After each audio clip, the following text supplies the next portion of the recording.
thousands of realistic voices to use in your content. Change the way you record podcasts, voiceovers, and branded content.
Hey, folks. Hello.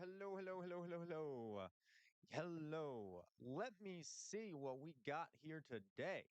I'm sure we actually have, it looks like we have we only have a few people here. Excellent. A lot of the originals, of course. Let's take a look here. Let me see in chat. We already have 3 super chats. Amazing. Absolutely amazing. Let me go through some of these. First, can everyone hear me? Just want to make sure that the mic is all set well and turn that input volume up. I shall turn the mic up. I will do that. Let me take a look here. Do. Okay, turn up the mic. There, is that, well. Is that better? Does that help a bit? Can we hear me better now? Should I turn up even more? What do we think? Is this better? London and okay, we rocking now? Fantastic. Yes, we do. We do have 4 super chats. I know it says 3. I don't know why. Let me go through some of these amazing super. Macy, you're trying to get. Oh, thank you, Macy. Macy says, "Can we get 5 super chats before he's on screen so we can start with the Jester hat?" Hey, all we need is one more. Okay, we're almost there. Let me take a look here. So W is back. W says, "You got the Jester. Get up. Might as well stream Balatro one of these days. Hey, might as well, right? I hope you have an awesome day. Thank you very much, W. Thank you very much for that super chat. What else we got here? Macy Schroeder, London getting free school gaming Republican rage. I understand that. I understand that, Macy. Thank you for that super chat. London, of course. Yeah. In a more, civilized country, I believe. Okay. What else? Uh, we also got Resident Union Thug. Heck yeah, Macy, we can. Thank you very much, Resident Union Thug. Very kind of you for that super chat. And oh, London. Okay, you know what? That was fast. All right, folks. London says, "Get that hat on right now." Your wish is my command, London. Okay, I got it. That was quick. All right. Oof. And let me tell you, we're gonna need this hat today. Yeah.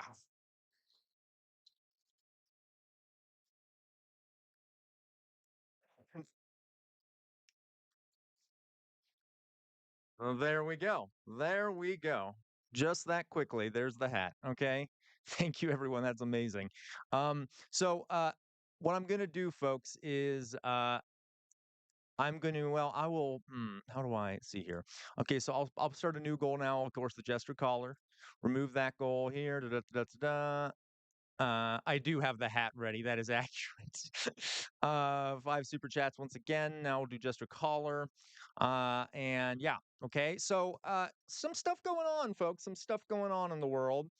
Uh, yeah, okay. As a matter of fact, Putin and not Putin. Oh God, that was a bad mistake. Zelensky and Trump. Uh, will actually just got together. They showed them kind of getting together for their meeting, and then of course once they come out, I will attempt to live stream whatever the press conferences, whatever it may be. Hello, Big Braden. By the way, folks, everyone here, you'll notice that the members, Big Braden, you're not allowed in the chat now, okay? Because you haven't read 1984. No, I'm kidding, but okay. Anyway, but everyone should read 1984. Okay, you'll notice, folks, I updated. We have a membership program on YouTube. Okay, oh God, saying program makes it sound so official, right? If you, for as little as 99 cents a month, you can sign up to become a member. And today I uploaded some, I guess, icons for members. So you'll notice that there are these little Jester hats next to the names of people who are members. Okay, and I also added a couple. Um, wow, this is fashion. How dare you, Big Brandon? Okay, I've also uploaded a couple emojis to the uh, to YouTube that can be used in chat. Thank you, Big Braden. And I think only members can use them. I'll put them in chat. Here's the first one. Boop. And then the second one, thank you, Big Braden. Now the next one, this one, the Jester hat, I'm gonna need to change the background on it so that it is transparent. But that is the second one. Okay, there we go. Yes. Okay, I like it. I like it. Okay, and I'll add more as I go along. And the longer you're a member, those icons will upgrade. So they go from color to color for like people who are members for longer. And I haven't been really streaming long enough for any of you to have a upgraded color there, but hopefully over time that will happen. Okay. Let me see. Emoji, bruh moment, emojis of our glorious leader. Oh, don't even start with me, bruh moment. Okay. All right. You know, anyway. Oh, I want a purple hat. Hey, I would love a purple hat. Purple being the color of royalty. Okay. Um, okay. All right. Oh, hey, oh, geez. All right, folks. So, okay, so we have some stuff to talk about, and I have some stuff to show you. I know I normally chat a little bit here at the beginning. I wanted to go straight because this just happened. Okay, so I'm going to flip over to my other stream, my other screen here, and then I'm hoping that after we watch this little bit, um, what's he trying to say is get in on the ground floor. Yeah, absolutely. Okay, get in on the ground floor, and then you'll slowly rise up. Okay, like the proletariat. Anyway, um, preferably faster rather than slower. Anyway, who else is here? We got Big Braden, Bruh Moment, uh, Zach. Hello. I'm not sure who you are particularly, Zach, or unless you were in, maybe you commented on one of my other videos. Zach says, "Oh wow, nice to see you try the streaming world." But thank you. Um, London, of course, is here. Death died today. Woo! Death died today. Another original. I started reading 1984 yesterday because of your recommendation. I've wanted to read it for a while, but I haven't gotten into it till now. Oh, Death died today. Please keep us updated with how you're liking that and convince Big Braden to read it. Okay. And everyone else. Um, okay. What else we got? Who else? Who else? Who else? Who else? Who else? Macy. By the way, Macy recommended that I do part of this stream on Russian-American relations, and we will do that after we talk about the beginning of this conference that the dear leader is having with Zelenskyy. So we will get to that. We'll do some Russian geopolitics. Macon is here. Hello, Macon. I've seen you multiple times. Druzilla, of course. Hey, we do have a lot of the originals. And Louise, fantastic. Toya, of course. Oh, this is great. I didn't see you. AMA Gaming. Hello, AMA Gaming. Suko Bars. Hello, Suko Bars. Oh my, we got a lot of a lot of good people here. Okay, not that any of you would be bad people, but well, who knows? Sometimes who appears in chat. Okay, Animal Farm, Macy, thank you for the super chat, Macy. We already got another super chat. Wow. Okay, Animal Farm, yeah, Animal Farm, another great book by George Orwell. Um, yeah, you should read that too. I would, yeah. That's a much quicker read, or not much quicker, but it's a fast read compared to 1984. Very good though. Yeah. Oh, Alice, you're 100% right. The Animal Farm, the parallels are absolutely crazy. Now, by the way, folks, some folks, a lot of times it's taught that Animal Farm was Orwell's attempt to critique the Soviet Union, and that is partially true. However, he did famously say, and this is an exact quote. He also said that this could also be reflective of America, or sort of some like the American Revolution, that sort of thing. But it was mainly about the Soviet Union, and I think you can kind of tell if you reread Animal Farm now, you will see parallels to what's happening in our society, 100%. Okay. That's fantastic, Macon. Alan W. Again, another great original here. Alan W. We read Animal Farm in my sociology class. Oof, that now I would love to read that in the context of a sociology class. Most of the time, it's read in the context of an English class. For the um, for folks who are from the UK in chat, thank you for giving us George Orwell, because he's an English writer. Okay, one of the greatest writers in my opinion. Brilliant man. Okay, all right, guys. So. What I want to start with here, and I know I'm kind of going right into it, but we did just see. I've had the live stream on of what's happening at the White House. So I want to show you what just happened.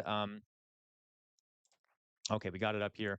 Now, so I'm going to play this one as always, folks. As we're doing this, if we need to turn it up, let me know. Um, Let me make sure I got it here. All right. Gonna make sure the sound is where it needs to be. So they did just start their meeting, and there was a brief little conversation that they had before that. I did not watch it. I just saw that they had started. So we'll see. We'll see how it goes. God help us all. All right. Okay. So here we go. I will start the play button here now. I'll actually make it bigger. Again, folks, please let me know if I need to up the volume. Now I acknowledge.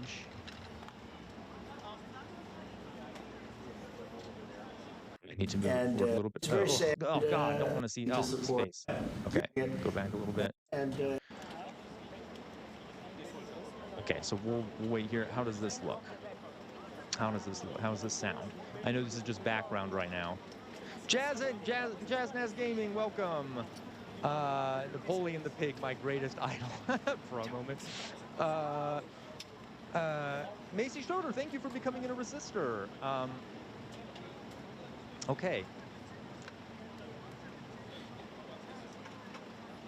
Oh, we will talk about that, Alan W. We're actually, yeah, this is happening right now, Zach. Now, I will say, Zach, this is so this is this is like a few minutes ago, but this was live only a few moments ago. Can you all hear me when the video is on in the background? I just want to make sure. I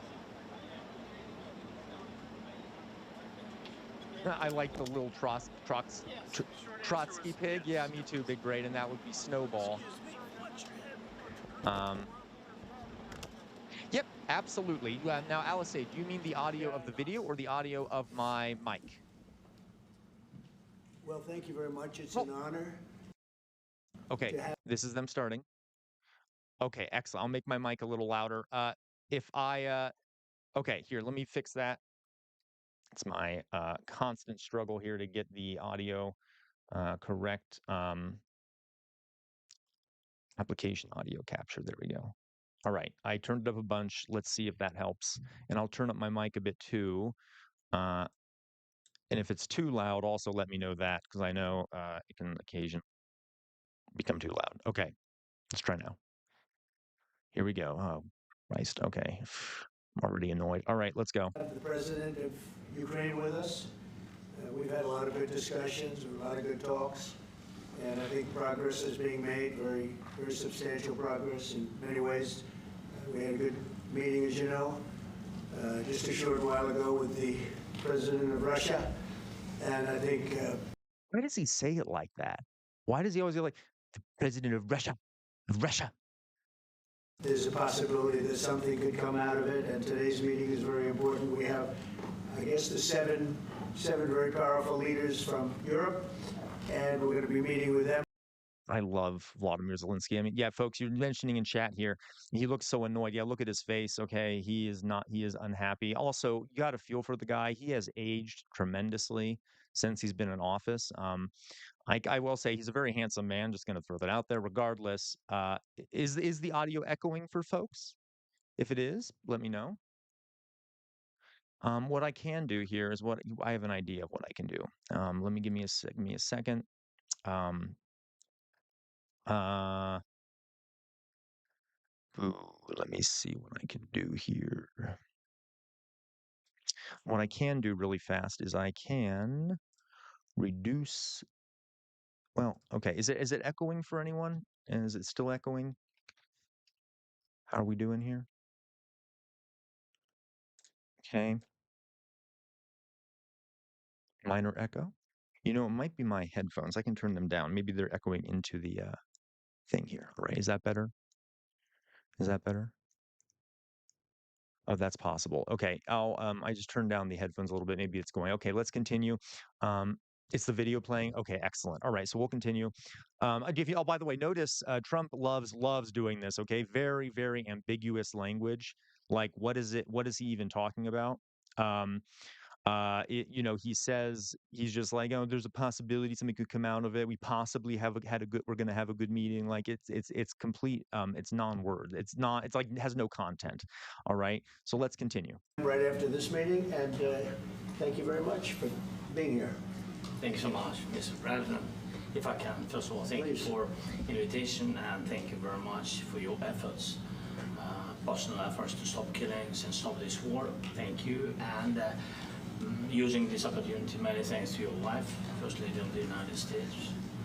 She sent a letter to Putin about our children, adopted children.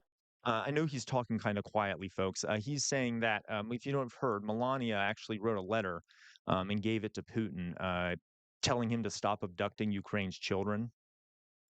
Okay, and yeah, because he has, which by the way is a war crime, is a form of genocide as well. They've literally been Russian soldiers have been abducting Ukrainian children, bringing them to Russia, and trying to turn them into Russians, and which is just bizarre. And yeah, so she gave him a letter. He's thanking Trump for Melania giving that letter.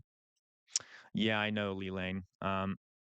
I know, London. London says, I can't imagine being polite to this guy after everything he's done. Zelenskyy has yeah, no, I totally agree. I would have trouble sitting next to Trump if I were Zelenskyy.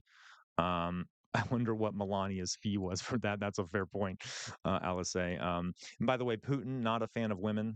If you notice, most of his interactions with women, especially women political figures, are very uncordial because he has an issue with women. He hated Hillary Clinton for a number of reasons. One of the big reasons was she was a woman. Okay, so of course, he won't listen to what Melania has to say.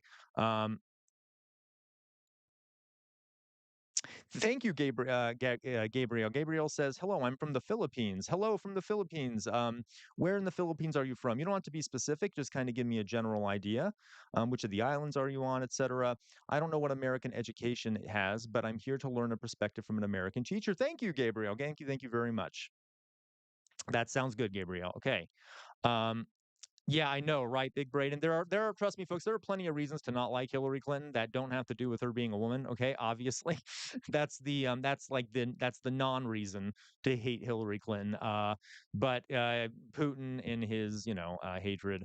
Yeah. Okay. Okay, let's continue. Using this opportunity.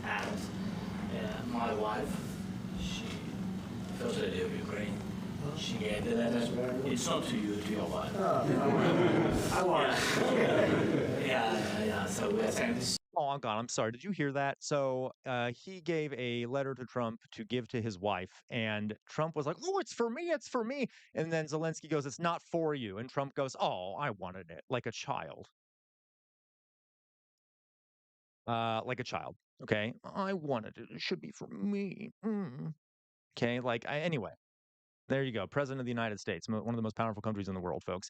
Toya made a lovely comment here about we have a disaster of design here in the background. As a gay man, I can confirm this is a disaster of design.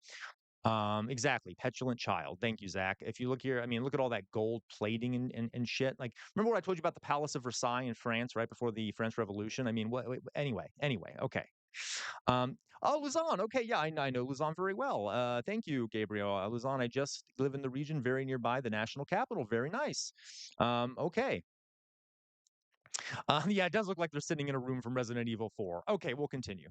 Sensitive topic, yes, please. And thanks to our partners and that you supported this format that after our meeting we can have leaders who are around us, UK, France, Germany, Italy, Finland, EU, NATO, I mean all partners around Ukraine supporting us. Thanks to them and thank you very much for invitation. Thank you very much for being here. President Trump. Do you think it's fair? Yes, Peter, go ahead. Thank you, President Trump. Oh my God, he's actually taking questions. Okay, before we listen to his answers, I did see a super chat here. Thank you so much, Macy. Macy says, I don't know how uni grads behind him didn't puke when he spoke.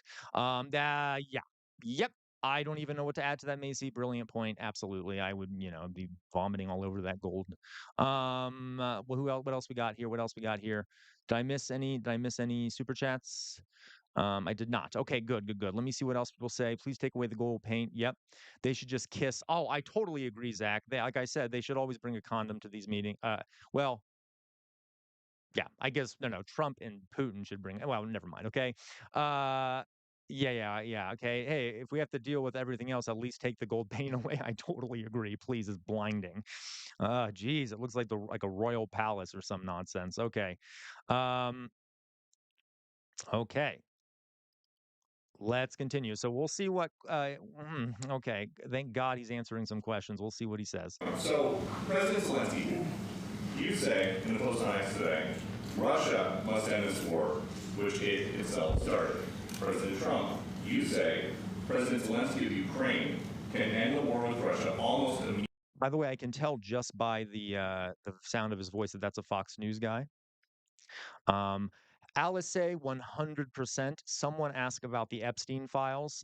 Agreed. I don't know why reporters aren't always asking him about it. Push him on it. Esmeralda, welcome to the stream here. If I was hired to create gold pieces, I'd just make it out of metal and spray it gold. Yeah, absolutely. I agree. I mean, yeah, agreed. All right. So let's continue here. Thank you, Alice, for that super chat. Let's see what I believe this is. Not Peter Ducey, one of the lunatics from Fox News. We'll see. Immediately, if he wants to, which is. Yeah, I think. So did you all hear that? I'll go back a little bit. I know I interrupted it. He basically asked. Okay, go back. EU, NATO, I mean all partners around Ukraine supporting us. Thanks to them and thank you very much for invitation.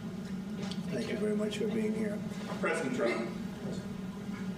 Do you think it's fair? Yes, Peter, go ahead. Thank you, President Trump. So, President Zelenskyy, you say in the Post on X today, Russia must end this war, which it itself started.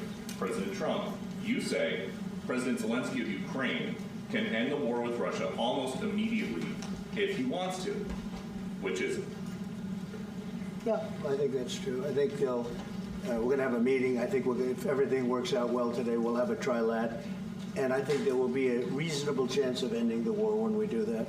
And is this the end of the road for American support for Ukraine? Is today's meeting deal or no deal? I can never say that. It's never the end of the road. People are being killed, and we want to stop that. So I would not say it's the end of the road. No, I think we have a good chance of doing it. It's been almost 4 years now that a lot of people were killed last week. A lot of people last week. I mean, millions of people killed. Hey, if you don't want people to get killed, maybe stop, getting on your knees for Benjamin Netanyahu. He doesn't care about people getting killed, folks. He wants a Nobel Peace Prize, but he only wants it for certain conflicts. Obviously, he's okay with letting Palestinians get mass murdered. Anyway, on a side note here, yes, 100%. He basically said, that was actually not that bad of a question from Peter Doocy, weirdly enough. I mean, he's framing it kind of badly, but he's basically saying, well, you two have completely different views on how to end the war. So what you going to do? Because clearly we might come to a standstill. Yeah, you're right, Esmeralda. His hands were like WTF. What, Alice? Are you kidding me? Alice says Hillary said she'd nominate Trump for a Nobel Peace Prize if he ends the war. Hillary. Okay. I did, Esmeralda. If you all watched uh, uh, Zelensky's reaction to that question, it was quite it's good. Um, yeah, she did. She did. Alan W., you're right. Hillary Clinton did because Hillary Clinton is not a good person. Um, and yeah, she's also a war criminal. She should be in prison. Um, Yeah, it's kind of a sad reflection on American society that, there was that blow up about her emails, which is complete, like a non-story, folks. But like, of course, there's never been a blow up about her, the blood on her hands, um, in multiple different theaters around the world. W, there is a context behind that. If there's no concession of land, yeah, you're right. Okay, thank you, W, for reminding me. So Trump did say that he like sort of the condition here is that Ukraine can never join NATO and will have to concede land to Russia. Yeah. Okay. So we will see how it goes. Let's continue. But a lot of people last week, for whatever reason, a big number, a lot of soldiers, on both sides. And I know the president, I know myself, and I believe Vladimir Putin wants to see it ended. And as you met with Putin on Friday. He thinks Vladimir Putin wants to see it ended. That's hilarious. What a moron. Okay, so would someone please answer who asked the question about Hillary Clinton? Someone asked a question here. Someone asked, would you explain why Hillary Clinton is so bad? I don't think I need to. I think I'm sure my chatters know. If you just throw a few things in there about Hillary Clinton, I'll tell you too if no one does answer. But yeah, you're right. She was definitely better than Trump. I'm not saying that, and she is very talented as a politician. She would have made a I should not. I don't want to say good president. She would have been an effective president in that she would have known how to use. She would have known how to be in the office and do presidential things and things like that. I'm not a fan of hers though.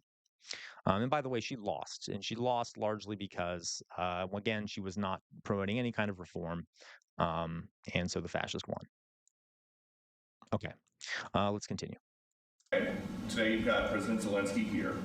As you listen to Russia and Ukraine, which side has the better cards? Well, I don't want to say that. I'm just here to be. Look, this isn't my war. This is Joe Biden's war. Sorry. And we want to get it ended, and we want it to end good for everybody. We want it to end. There we go again, Biden, right? Good. The people of Ukraine have suffered incredibly. President Zelenskyy, are you prepared to keep sending Ukrainian troops to their deaths for another couple years, or are you going to agree to redraw the maps? Yeah, do you see that framing? Are you prepared to send Ukrainian troops to their death? Well, I can tell you, folks, the Ukrainians are prepared to go to their deaths to defend their country. Okay, so that is a very badly framed question. Obviously, I think he did it on purpose. He's trying to corner Zelenskyy here. Yeah, he is willing to send them to their deaths because they are okay with dying for the country that they love, which has been invaded by their neighbor and is being ravaged right now by their neighbor. Yeah, and what Ducey should be asking is, are you willing to continue defending your country from a imperialist maniac pig? Okay, so that's what he should be asking. Yeah, he does love talking about Uh, Macy. Yeah, I don't know if he does know that Biden isn't president anymore. Yeah, absolutely. Absolutely, Alan W. You can never destroy Hamas. Yeah, and if they're not destroyed now, if you look at pictures of the Gaza Strip, I don't know what else you could do. Okay. He's Esmeralda. He loves talking about Joe Biden. I'm convinced he thinks of him every second of his life as he showers, eats, and sleeps. That's not the only time he probably thinks of him. Okay, I'm just saying. Uh, yeah, they are willing to fight. And yes, the Ukrainians are exhausted, and they don't want their sons, fathers, and often mothers to die. But many of them are willing to fight and die for the country. Okay. Oh, I know. Toya says, for what I was reading from today, Russia has over 400 square kilometers of Ukrainian land, and it's willing to give that away for an area of over square miles, for an area of over 6,000 square. Yeah, it is. It's completely outrageous. But admittedly, right now Russia has the advantage, so they kind of have what's the term? Some leverage in the talks. But yeah, no. Okay, let's go. Thank you for your question. So, first of all, we live under each day attacks. That today have been a lot of attacks and a lot of wounded people, and the child was that small one year and a half. So we need to stop this war, to stop Russia, and we need support American and European partners. We will do our best for this. So. And I think we show that we are strong people, and we supported the idea of the United States, of personnel of President Trump, to stop this war, to make a diplomatic way of finishing this war. And we're ready for trilateral, as President said. This is a good signal about trilateral. I think this is very good. Thank you.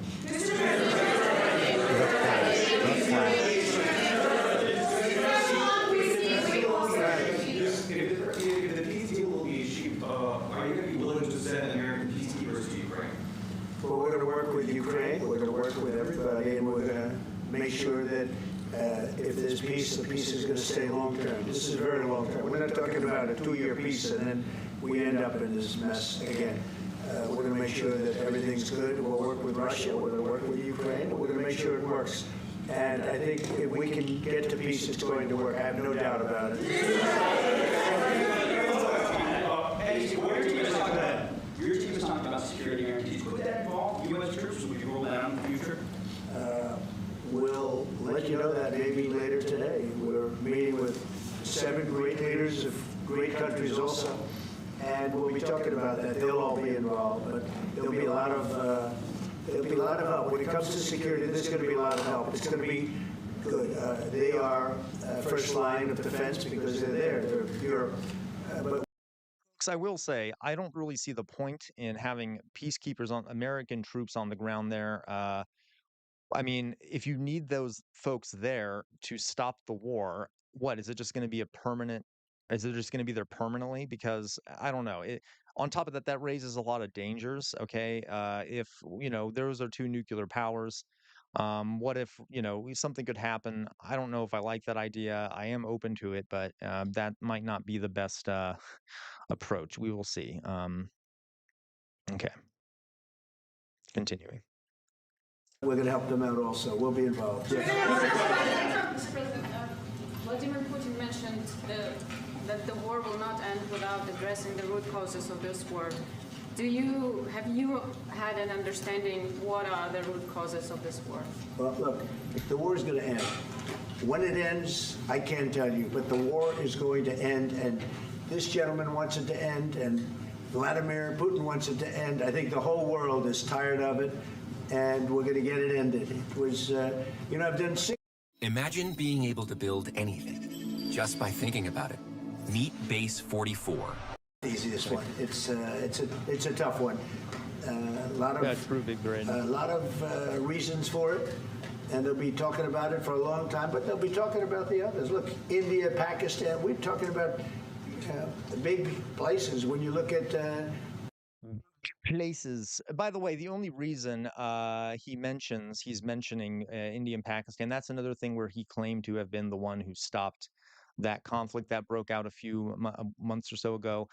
He's trying to build up his CV, his resume here, so he can get a Nobel Peace Prize. Everything's about Trump, Trump, Trump, Trump, Trump, Trump, Trump. So anyway, um, and that was a bunch of nonsense. I don't know what the heck that means. Yeah, exactly, big brain. Yeah, sure. Appeasing dictators works fantastically. Yeah, always works great. For those who don't know, I'm joking. Okay, I'm being sarcastic. You just take a look at some of these wars. You go to Africa and take a look at that, Rwanda and the Congo. Republic of the Congo. See, told you he's pumping up his resume. He also met with the leaders of the Democratic Republic of the Congo and Rwandan leaders to try and end the ongoing conflict there, which maybe I'll talk about on stream sometime. But yeah, he is just trying to prop up his resume right now. He doesn't care about Ukraine, doesn't really care about the war. He doesn't care about lives. All right. Congo. That's been going on for 31 years. And so we've done a total of 6, so we really have 6, not including the fact that we obliterated, and it turned out to be a total obliteration, the nuclear, as you said, the future nuclear capability of Iran. Yeah, we established peace by bombing Iran, even though he's the one that got us out of the nuclear agreement that was working and preventing Iran from developing nuclear weapons. Yeah, Zach, I think he did say that. He definitely, and Big Braden, I think he did say the Democratic Republic of the Congo. It's very possible. Trump is a moron. It's very possible that's actually what he thinks it's called. Do you guys remember? I think it was like a month ago. He was meeting with a leader from, was it Ghana or I don't know, somewhere, maybe Nigeria. I can't quite remember where he was meeting, but he said to them, "Oh, you speak English very well," and that is a country whose primary language is English, because he doesn't know a damn thing. And yeah. It was humiliating. And this one, I think we're going to get solved also. I feel confident we're going to get it solved. I'd like your teaser for my special envoy put forward. Thank you, Mr. President. Can you tell us about your conversations with European leaders and what they need to see to support an end to the war? Yeah, well, we're going to be meeting with a great representative group and 7 very powerful, very big countries. And great people, all friends of mine and friends of yours. And we're going to have some suggestions made. They want to see peace. They would like to see peace. President Trump, when in Russia, you said last in night the red. President Trump, do you think it's fair for Ukraine and for Russia to achieve a lasting and durable peace if Ukraine cedes its territories that Russia hasn't yet conquered? Do you think it's a fair peace for Ukraine? We're going to have a lasting peace. Just to answer the first part of your question, we're going to have a lasting peace. I hope it's going to be immediately. I hope it doesn't have to go on. And I think people of the whole world is going to be very happy when that's announced. Mr. President, you posted on social media, Mr. President, a very touching letter from the First Lady, and the letter was hand-delivered to President Putin. Okay, I'm going to pause there, folks. I just want to see some of these chats real fast. Just a reminder, if we get 5 super chats, I'll put on the Jester caller. I see some great chats here. Yeah, I agree. I don't want any country to have nukes. Who said that? Who said that? Was it London? Yeah, London. I agree. No country should have nukes. And yeah, including Iran, absolutely. But Trump is the one who made it so that Iran could develop nukes, because he pulled us out of that nuclear agreement that Obama did that was actually working very well. And you are very right, London, those bombs did not do nearly the damage that they were looking for it to do, and they will probably just continue doing it. And by the way, it is not a good way to convince a country to not have nukes by continuously attacking them and things like that. That gives them a reason to want nukes, right? It's called deterrence. You'll notice nuclear powers rarely get attacked because, at least rarely get majorly attacked because they have nukes, okay? Let me see what else we got here. Yeah, totally agree. If I don't know any better, I'd think Trump was in some Russian government office or something rather than the Oval Office. I know. Yeah, this is the People's House, folks. Look at all that gold in the background and stuff. Not the People's House, the people, the White House.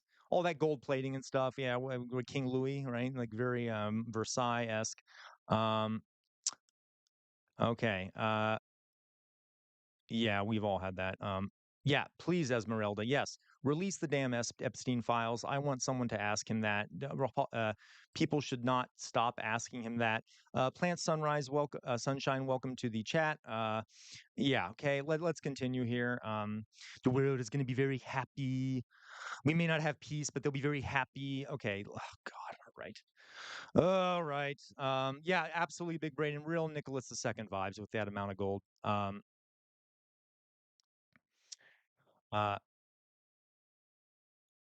we collect and do I heard asked at a Democratic meeting, can we collect and do geopolitics on behalf of USA, not MAGA? Oh, Macy, you got me there 100%. Okay. All right, let's go. And it calls for an end to the war, essentially, because of the children and the children's future.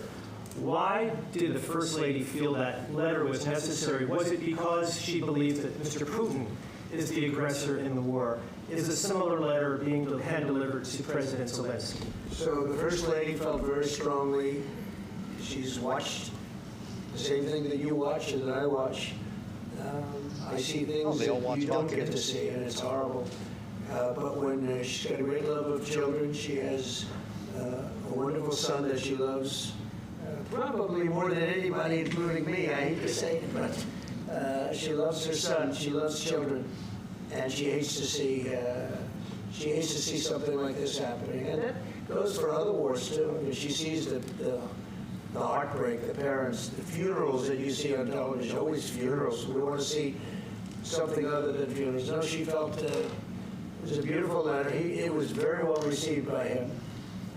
And she did ask me to say, you know, she would love to see this end.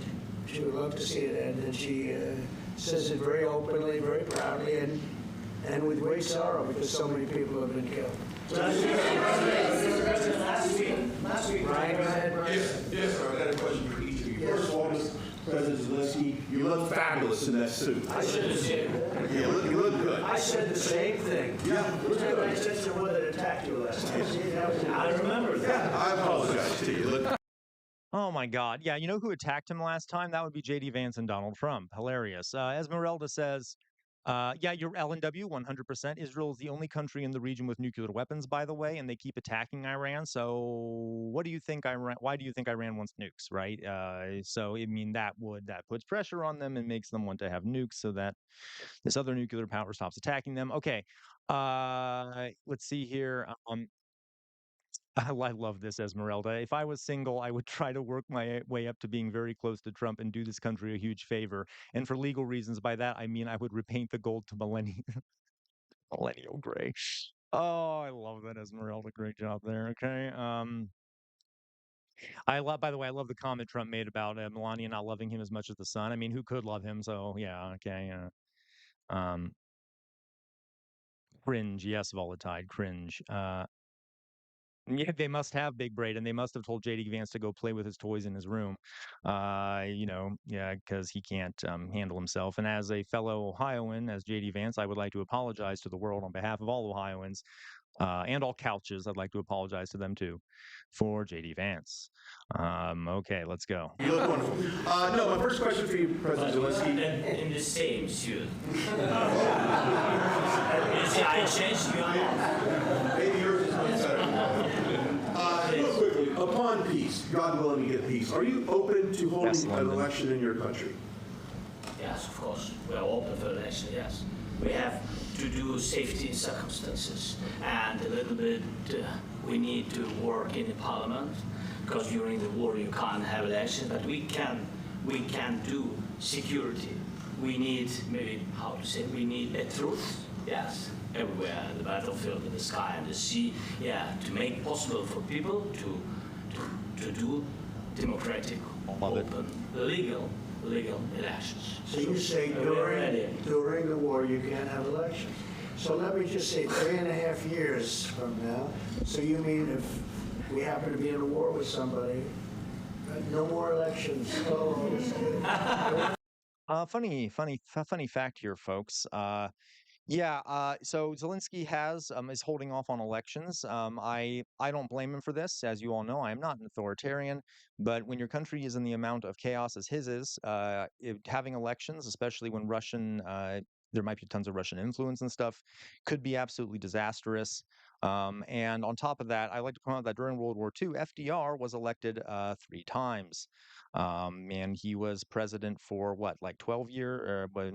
12 years during World War II. Because, it's not uncommon. The test will come when the war ends, and I suspect that Zelenskyy will leave office and have elections. Good morning, Blucky Ducky. Yeah, 4 terms, exactly, he did. And he was one of the greatest presidents we've ever had. I'm not saying I support that many terms for a president, but during a war, when your country is having an existential crisis where it might like not even exist anymore, it can be useful to hold off on elections. All right, let's go. I wonder what the fake You like this idea? Yeah. No. Speaking of news, I got a question for you. This sounds insane for me even to ask this, but do you think the American media really doesn't even want a peace deal because they've been so critical of you every step of the way as you lead the charge for peace? It's an amazing phenomenon. I said that if in the settlement you got Moscow, St. Petersburg, and thousands of miles around them, they would say I made a bad deal. The level of hatred and animosity is incredible. Not with all. I mean, we have great people up here. We also have terrible people up there that I think are told what to say. But yeah, more fascism here, folks. Always going after the media, always criticizing them. What Hitler used to do. Oh, the Jewish-controlled press, they're coming after me. Because, no. Classic stuff here. By the way, I did see some great chaps here. Red flag Macy about him. He should. Yeah, don't give him the hope of not having elections in the U.S. Alan, I saw that message disappeared. I'm not sure why, but you are right. FDR was largely responsible for the Japanese internment camps. He was absolutely not perfect at all. He also greenlit the mass deportation of Mexican Americans, and including a lot of American citizens who just happened to, this is a quote from a document, look Mexican. So was not great, okay? But economically and such, his left-wing credentials when it comes to those things at least was probably the best we've had. Lots of other problems though.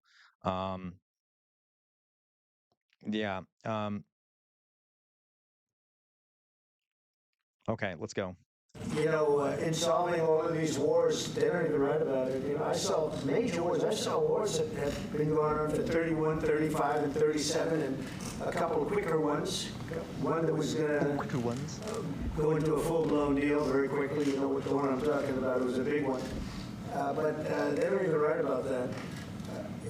That's a lie. First of all, Plant Sunshine, thank you very much for the super chat. Love your content. Thank you very much, Plant Sunshine. Very nice of you. Folks, we get one more super chat I'll put on the caller.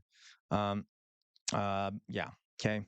You can see Trump just babbling incoherently here, talking about, nice shorty, 37 watt pancakes. He's like, the wars, these wars that have been going on, some have been going on forever. You know what I'm talking about. Wars the greatest wars I've ever seen. Make the world war again. Like, I don't know what he's just babbling on, blah, blah, blah. Hello, JK. Welcome back to stream. Let's see, Guten Abend, Guten Morgen. I'm not sure what time it is there, but hello. Toya, Stalingrad. Yeah, we'll talk a little bit about Stalingrad today, hopefully. Okay, we'll continue here. More of this bumbling fool. Probably doesn't even know where he is right now. No matter what I do, no matter what, and this is not anything to do with you. It's probably to your advantage in a certain way. But no matter what I do, no matter what deal I make, from my standpoint, you'll come out good. Maybe President Putin will come out good. But they'll say Trump was absolutely... I'd like to teach a correction here. It's well, not good. Okay. Yeah. Totally horrible. It's just that, and I've lived with that for a long time. I've lived with it since just before the first election. I used to get great publicity. Now I get the worst publicity anyone's ever gotten in office, but I won in a landslide, so that people understand they're the only ones that count ultimately. Blah, blah, but blah, I've also blah, had blah, great blah, blah, reporters. I've had journalists that are very good. But I've had journalists that are good. I've had journalists that are bad. I've had journalists that I've used to get the best publicity. I don't remember that time, by the way, folks. Don't remember that time at all. Thank you, Toya. Yes, vomit, vomit, vomit. Jesus Christ, this is humiliating for the United States. Can we just? I know you all know this, but can we just remember what we're watching here? This is the president of the goddamn United States, just bumbling fool. Yeah, and you're right, Volatile. Like his use of hyperbole is just exhausting. It's very sad when you do the right thing. As an example, they said, because of the fact that Vladimir Putin came to American soil, this was a tremendous defeat for Donald Trump. No, it was really wonderful that he did it. It was a hard thing for him to do, to be honest with you. It was the opposite of what they said. But they said it. Now, if he didn't come, they said that was also bad for Trump. There's no way. And yes, it's just a great dishonesty of the press. And I think that's why it's lost its credibility. You know, its credibility is at an all-time low. We have a thing going on right now. Hilarious. You know, his credibility is at an all-time low as well. So is Congress's. Okay. Speaking about the pot calling the kettle black. No, not that kind of pot, you degenerates in chat. Okay. But yeah. Yeah, I know. If I'm looking, there's some great. Hello, Radon. Welcome back, Radon. And I did see one more comment here, one more super chat, folks. I'll put on the hat here. I saw someone else make a good comment. Bucky Ducky, thank you so much for keeping your VODs live. By the way, of course, Bucky Ducky. All right. I know I don't want to keep pausing it too much, folks. I will get back to these comments. Yes, Esmeralda, I will make, please send me suggestions about, I'd love to do the Zoot Suit riots. And Chicano history would love that. Would love that. Okay. Yeah, I know, Alan, no one ever pushes back when he talks about how I've ended 6 wars. Like he is so good, he started, but we never heard of just to end them. Yeah, I know. Would someone put the Discord link in chat, please? Thank you. Big Braden, thank you, as always, on it. Okay, let's continue. In D.C., we went from the most unsafe place anywhere to a place that now friends are calling me up, Democrats are calling me up, and they're saying, sir, I want to thank you. My wife and I went out to dinner last night for the first time in 4 years. And Washington, D.C. is safe, and you did that in 4 days. I'll tell you, it's safe. I had another friend of mine, he has a son who's a great golfer, he's on tour, and he came in 4th yesterday in the big tournament where Scotty Scheffler made the great shot. And what are we talking about? What is this? He said his son is going to dinner in Washington, D.C. tonight. I said, would you allow that to happen a year ago? He said, no way. No way. He said, what you've done is incredible. And I think the people realize it. But the press says, he's a dictator. He's trying to take over. No, all I want is security for our people. But people that haven't gone out to dinner in Washington, D.C. in 2 years are going out to dinner. And the restaurants the last 2 days were busier than they've been in a long time. Thank you. I walked around yesterday. You know what's funny, folks? You know what was the last 2 days? The weekend. Yeah, I'm sure the restaurants were busier, Trump. It was the weekend. The weekend, you idiot. Oh, God. MTG. If you can walk around with DC with MTG and not be attacked, this city is safe. Yes. Thank you, Mr. President. Last week you warned of what you called severe consequences if a 30-day ceasefire or any type of ceasefire were not agreed to by Russia. Will there be severe consequences? Does that change because of I don't think you need a ceasefire. You know, if you look at the 6 deals that I settled this year, they were all at war. I didn't do any ceasefires. And I know that it might be good to have, but I can also understand strategically why, well, you know, one country or the other wouldn't want it. You have a ceasefire and they rebuild and rebuild and rebuild, and, you know, maybe they don't want that. But if you look at the 6 deals that we made peace and you know, long-term, long-running wars. Oh, God, shut I didn't do up. any ceasefires. Would I like the concept, you know, I like the concept of a ceasefire for one reason, because you stop killing people immediately, as opposed to in 2 weeks or 1 week or whatever it And takes. free Palestine. But we can work a deal where we're working on a peace deal while they're fighting. They have to fight. I wish they could stop. I'd like them to stop. But strategically, that could be a disadvantage for one side or the other. But all of these deals I made without even the mention of the words ceasefire. President Zelenskyy, are you going to explain the decision to offer Ukraine Article 5 like security guarantees, but stop short of pushing for their full membership? Yeah, well, we haven't done anything on that yet. If you look back and you go back long before President Putin, it was always a statement that they would never allow Ukraine into NATO. So that was a statement that was made, but we haven't discussed any of that yet. We're going to be discussing it today, but we will give them very good protection, very good security. That's part of it. And the people that are waiting for us, they are, I think they're very like-minded. They want to help out also. We'll see about that. Yeah, I don't think they're like-minded to you, Trump. They actually have more than one brain cell. Macy Schroeder says, when Ukraine is not at risk, the press needs to press more pressure on him, interrupting him every time he lies. Macy, I 100% agree. The press in the United States is largely, for the folks that are in chat that are from the UK, the UK press has some issues, but they do not let their politicians get away with things like this, okay? I mean, for the most part. Like, I mean, our press are kind of dull in that way, okay? We need partially because they're a little bit corrupt, some other issues too. Yeah, I know. I wonder, right, Big Brain? Gee, I wonder what could have happened during Putin's time that made Ukraine want to join. Yeah, NATO, absolutely, right? Okay, all right. Oh my goodness. Okay, I see this. Trump basically, Alan W says Trump basically hand selects his preferred media. Yeah, 100%, 100%. I knew what you meant, Big Braden, as you could tell. Okay, we'll continue. Thank you, President. Thank you, President Trump. Are you disappointed there's no ceasefire, President? The United States has already given hundreds of billions of dollars to this war effort in Ukraine. Biden. At best, it is a stalemate, and the killing continues. So, President Trump, how much more is the United States willing to give Ukraine? And President Zelenskyy, how much more do you want?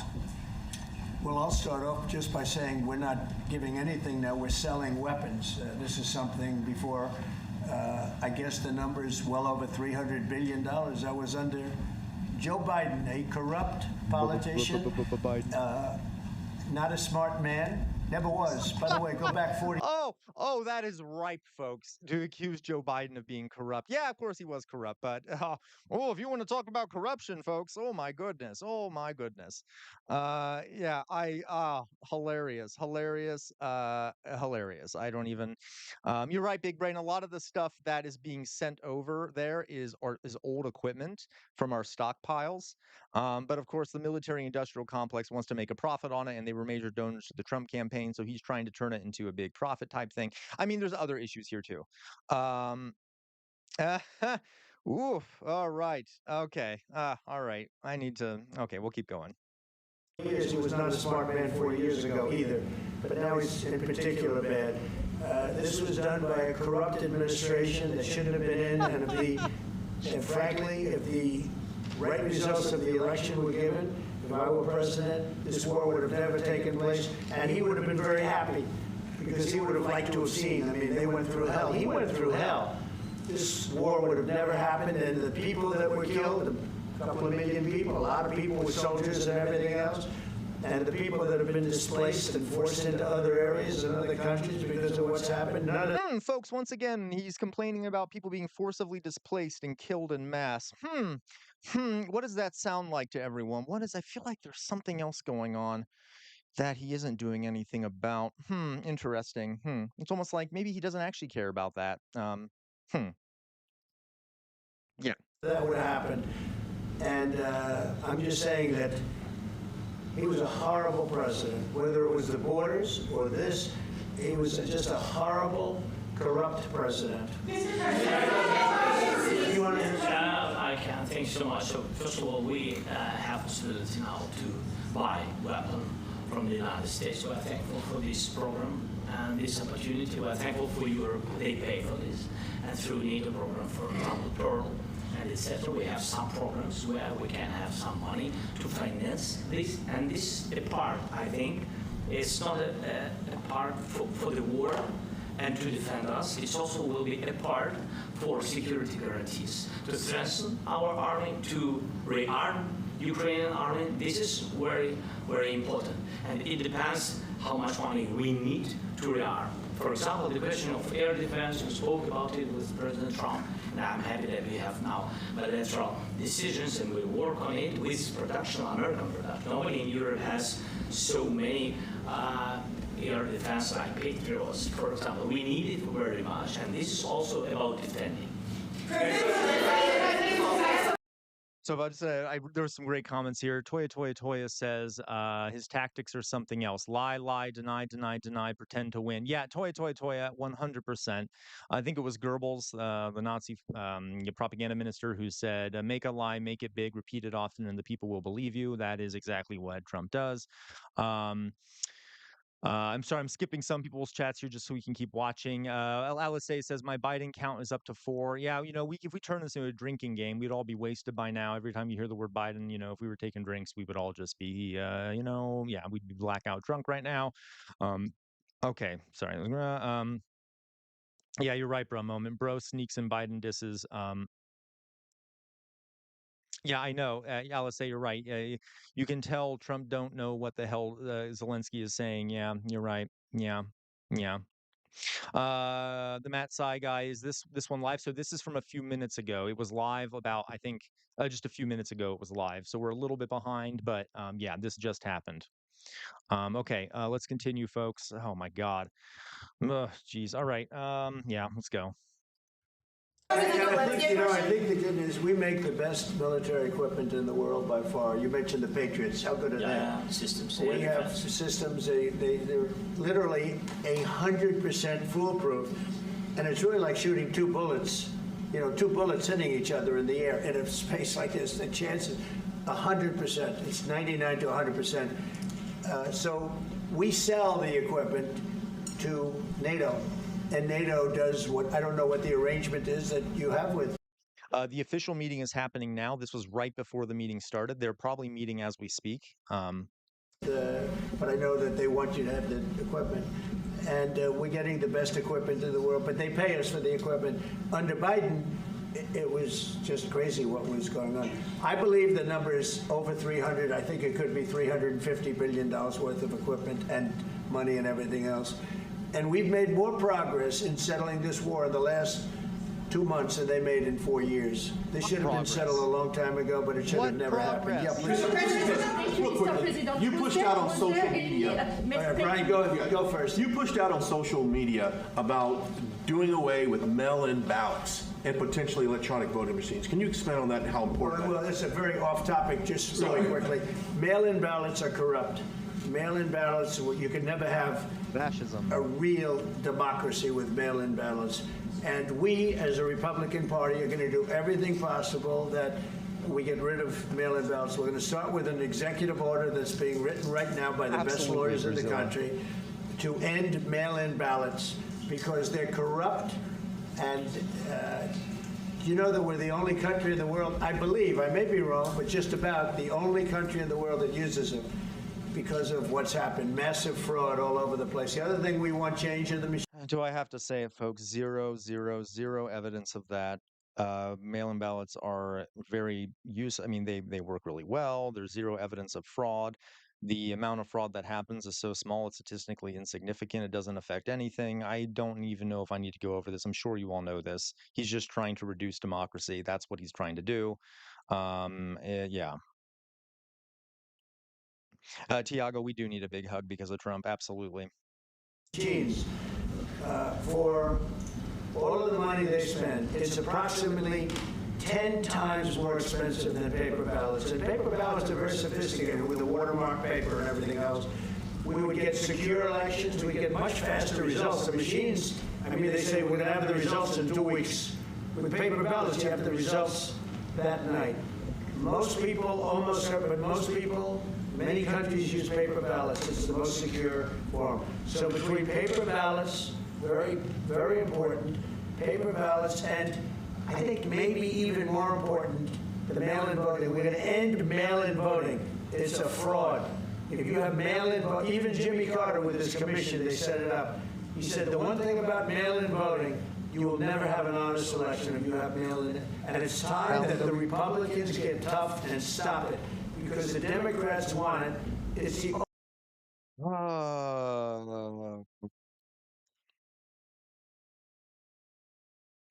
Macy, thank you for the super chat. Thank you for the super chat. Maybe he should watch Catch Me If You Can. That's for sure, Macy. Oh, now that's the fifth one. Okay, guys. Time for the caller. I need it. I need it. All right. Let's get it on. There we go. You know, this is why we like imagine if there were real court jesters still and there was one in the room right then there. That would be absolutely amazing. I should submit an application to become that. I'm probably not funny enough for that, but hey, you know, that'd be great. Okay. Thank you, Macy, again for that super chat. I'm going to recreate another goal here. We'll do 5 super chats, and I'll put on makeup if we get there. Okay, makeup. All right, start goal. Let's do that. Okay, and all right. Yeah, you're right, Winterland. Mail-in voting is on paper. He's referring to like going into somewhere and doing it on paper. So he's conflating all these things. You know, you just can't really listen to what he says. It's all nonsense. It's all not true. Yeah, it's just not true. It's just lie after lie after lie. I mean, classic Trump fashion. Okay, let's yeah, don't bring Jimmy into this. Totally Big Braden. Thank you, Macy Schroeder. She sends another super chat. Send Newsom in a Jester outfit. That'd be great.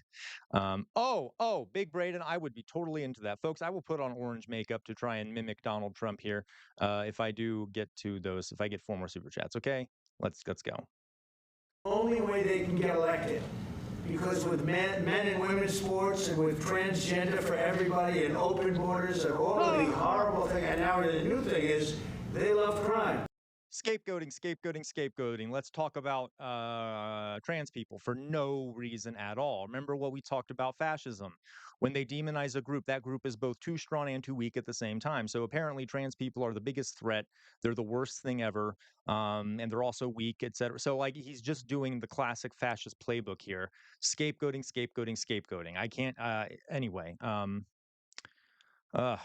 They're fighting me on the fact that I've made Washington, D.C. safe. We're not going to get mugged, beaten up, or killed like all the people you've been watching get so badly hurt. I'm glad, I hate to take your time with this, but I'm glad you asked me that question. We're going to stop mail-in ballots because it's corrupt. You know, when you go to a voting booth and you do it the right way and you go to a state that runs it properly, you go in, they even ask me, they asked me for my license plate, for identity. I said, I don't know if I have it. They said, sir, you have to have it. I was very impressed, actually. But it's very hard to cheat with mail-in voting. As you know what happens in California, it's so corrupt, where some people get 5, 6, 7 ballots delivered to them. Now, we got to stop mail-in voting, and the Republicans have to lead the charge. The Democrats want it because they have horrible policy. If you have mail-in voting, you're not going to have many Democrats get elected. That's bigger than anything having to do with redistricting, believe me. And the Republicans have to get smart. We're not going to have a country. I said for a long time at rallies, you need borders and you need free and fair elections. Those 2 things, otherwise you don't have. We have strong borders now. In 90 days, Mr. President, we didn't have 1, 0, 0, and 3 months.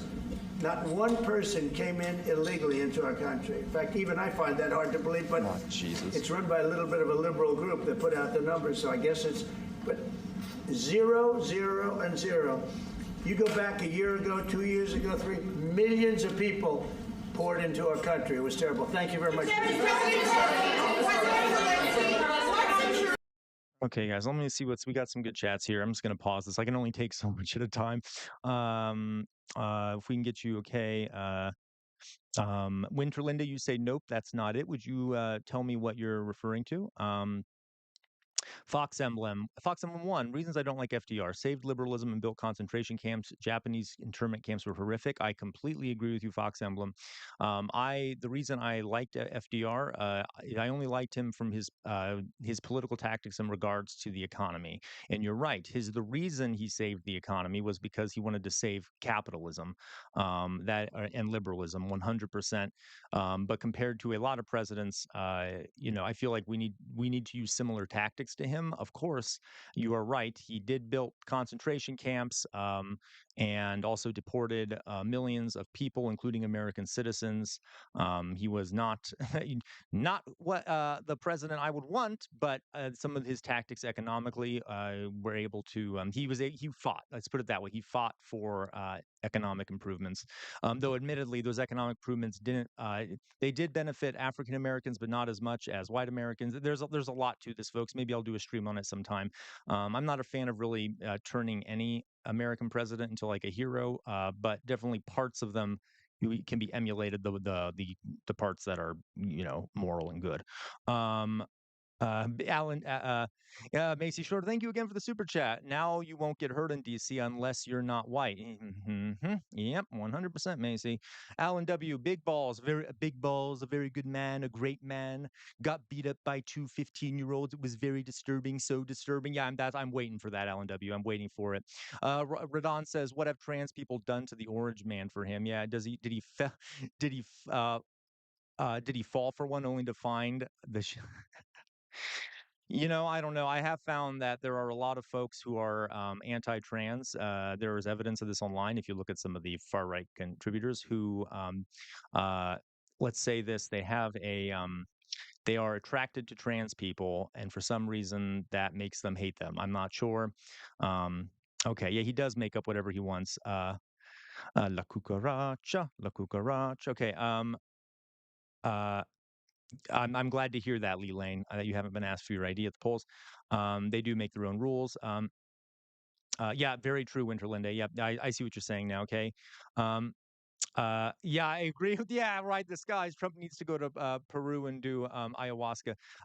Yeah, I agree. Okay, that or shrooms or LSD. I don't care. Whichever of those he needs to do, please. My hero is Thomas Paine. Fox Emblem, 100%. And that's one of the reasons why I did not include FDR in my list of heroes that are white. Okay, Thomas Paine, John Brown.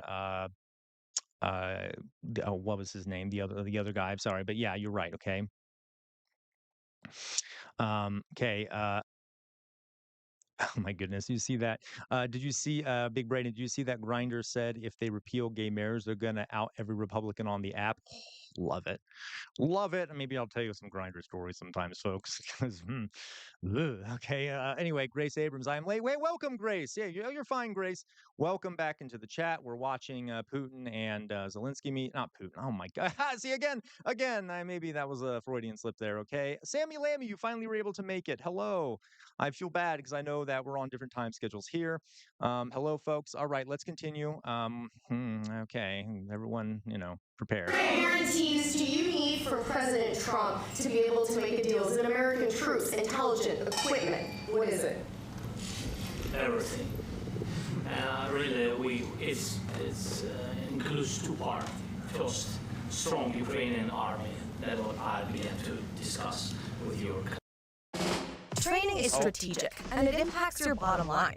Businesses need to train their customers to intelligence, and second, we will discuss with our partners. It depends on the big countries, on the United States, on a lot of our friends. Mr. President, are you willing to commit American troops to that NATO-like protection in order to get President Zelenskyy to a deal today? Well, I don't know if you define it that way, but NATO-like, we have people waiting in another room right now. They're all here from Europe, biggest people in Europe, and they want to give protection. They feel very strongly about it, and we'll help them out with that. I think it's very important. I think it's very important to get. Can I just say, as a teacher, I would give him an F on every paper because he uses the exact same words over and over and over again. No variety in vocabulary. They're strong. They're big.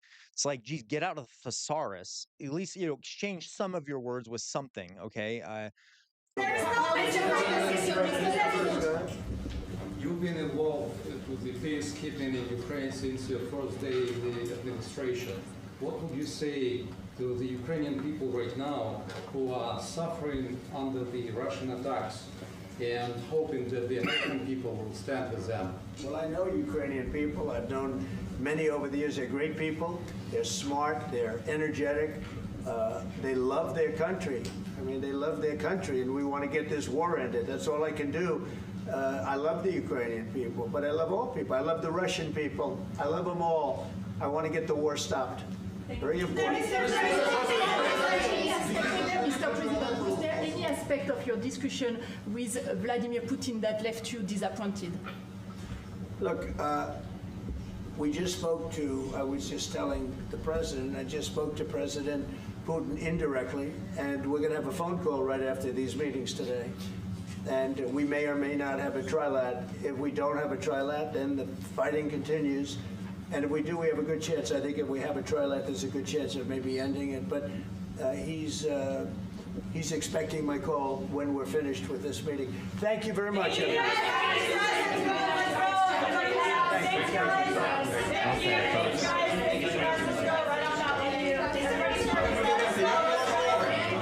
All right, folks. Okay, so now we are waiting. I can actually go back to the live. You can see that we are now waiting for the press conference.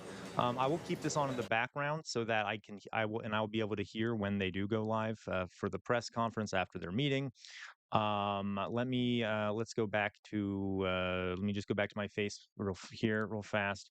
Okay, well, I'm kind of somewhat glad that's over. Okay, let's go back over here and get to the face. Okay, face screen. All right, let me see some of these chats. I saw some very funny chats. Let me see what we got here. Okay. Oh my goodness. Okay. I'm already laughing. Tiago says, Jesus, why the journalists don't have an order to ask the question. I know, Tiago. Okay. It's just like a free for all in there. Big Braden. Well, the issue is Trump has to stick to low syllable words. I completely buy that, Big Braden. I really do. I suspect he doesn't know many words. You remember when he said, folks, he was like, I know the words. I use the best words. Okay. I'm a very stable genius. Okay. Anyway. Okay. Yep, Tiago. Okay. Radon, I know for a fact that Zelenskyy himself doesn't like Trump, but he has to make up with Yap and Orange because I totally agree, Radon. Folks, let's admit it. We got to appreciate Zelenskyy not losing it. Okay. He is able to contain himself in a way that I don't know if I'd be able to next to this man. Absolutely. He did just say that. Yep, he absolutely did say that for a moment. Macy, you can tell. So Macy says, how old was Trump when he learned the word trilateral? I would assume, Macy, he learned it right before this meeting because you can tell when he's just learned something because he starts using it a lot. He's like, we'll do a trilat. We're going to have a trilat. He probably just learned the word before the meeting. Yep, you're right, Alice. Daddy didn't let JD talk. JD's probably off playing with some toys somewhere. So maybe they have the baby camera on so they can keep an eye on him. Lane, everyone in the chat is now dumber for having listened to this. I'm sorry, Lee Lane. Yeah, I do. I feel like some of my brain cells are now gone, though it might be because of the vape. But regardless, Tiago, the journalist thing is such an America. Hey, you know what, Tiago? I agree with you there. All right. Yeah, I think we should have some more order in the journalist questions. Macy, he claimed to have invented a word. Absolutely. You're right. He did claim to invent a word, right? First of all, he claimed to invent the word fake news, amongst other things. Big Braden, I have a book that is turning Trump tweets into poetry. Oh my God, I would love to read it. That sounds hilarious. Okay, Macy Schroeder, what are the geopolitical consequences of two men entering a room and only one leaving? I see what you're saying, Macy. Yep, I don't think anyone would blame Zelenskyy. Oz, the quality and comprehension level of, hello Oz, by the way, of Diaper Don, the Khan's speech has dropped significantly in the past 10 years. Cognitive decline. Yeah, Oz, by the way, don't we all love, yes, Biden definitely had some cognitive decline, but you notice how, the same people that were yelling at Biden for having cognitive decline mentioned nothing of Trump's obvious cognitive decline. Of course. Okay. Alice, Big Braden, that's okay. Big Braden, Oh my God, that sounds like an amazing book. All right. So, folks, if you get 3 more super chats, I will put on Jester makeup at the request of Big Bird, and I'll make it orange so that at least I resemble the dear leader here. And so, if you get 3 more of those, I'll do that. Second of all, if you gotta do some self promotion here. If you are interested in becoming a member to support the channel, you'll notice next to the names of people in the chat, some of them have little Jester hats. Those are people who are members. You will also get to use these cute emojis, which I will put now in chat. Ooh, there's a cute little emoji. All right, there's a cute emoji. And then this one, which I will fix because it needs to have a transparent background. Okay. If you become a member, and then I will be adding many more of these as time goes on. For a little 99 cents a month, click the join button beneath on the channel, beneath the video. Or you can become a member on Patreon. That would work too. For $5 a month, you can help me support me in the channel. And if everyone doesn't mind, I make sure you like the stream if you haven't already. That helps bring more people in here. Yeah. Okay. All right. Radon says Trump's the kind of guy who will scare a crying kid to shut up and then ask the parents to give him some cash and a medal. Radon, you're on fire today. You are on fire today. I love it. Okay. They're coming out. They're coming out. 1 second. They're coming out. Give me a second.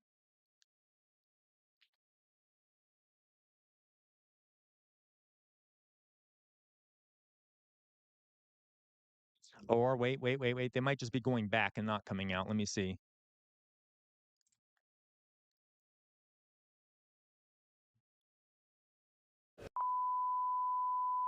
Nope. Okay, they just cut it off. Okay, sorry, I didn't mean to deafen anyone with that. They're going into the meeting. I just saw a bunch of the leaders going around. Okay, so we'll wait till later to see what happens, okay?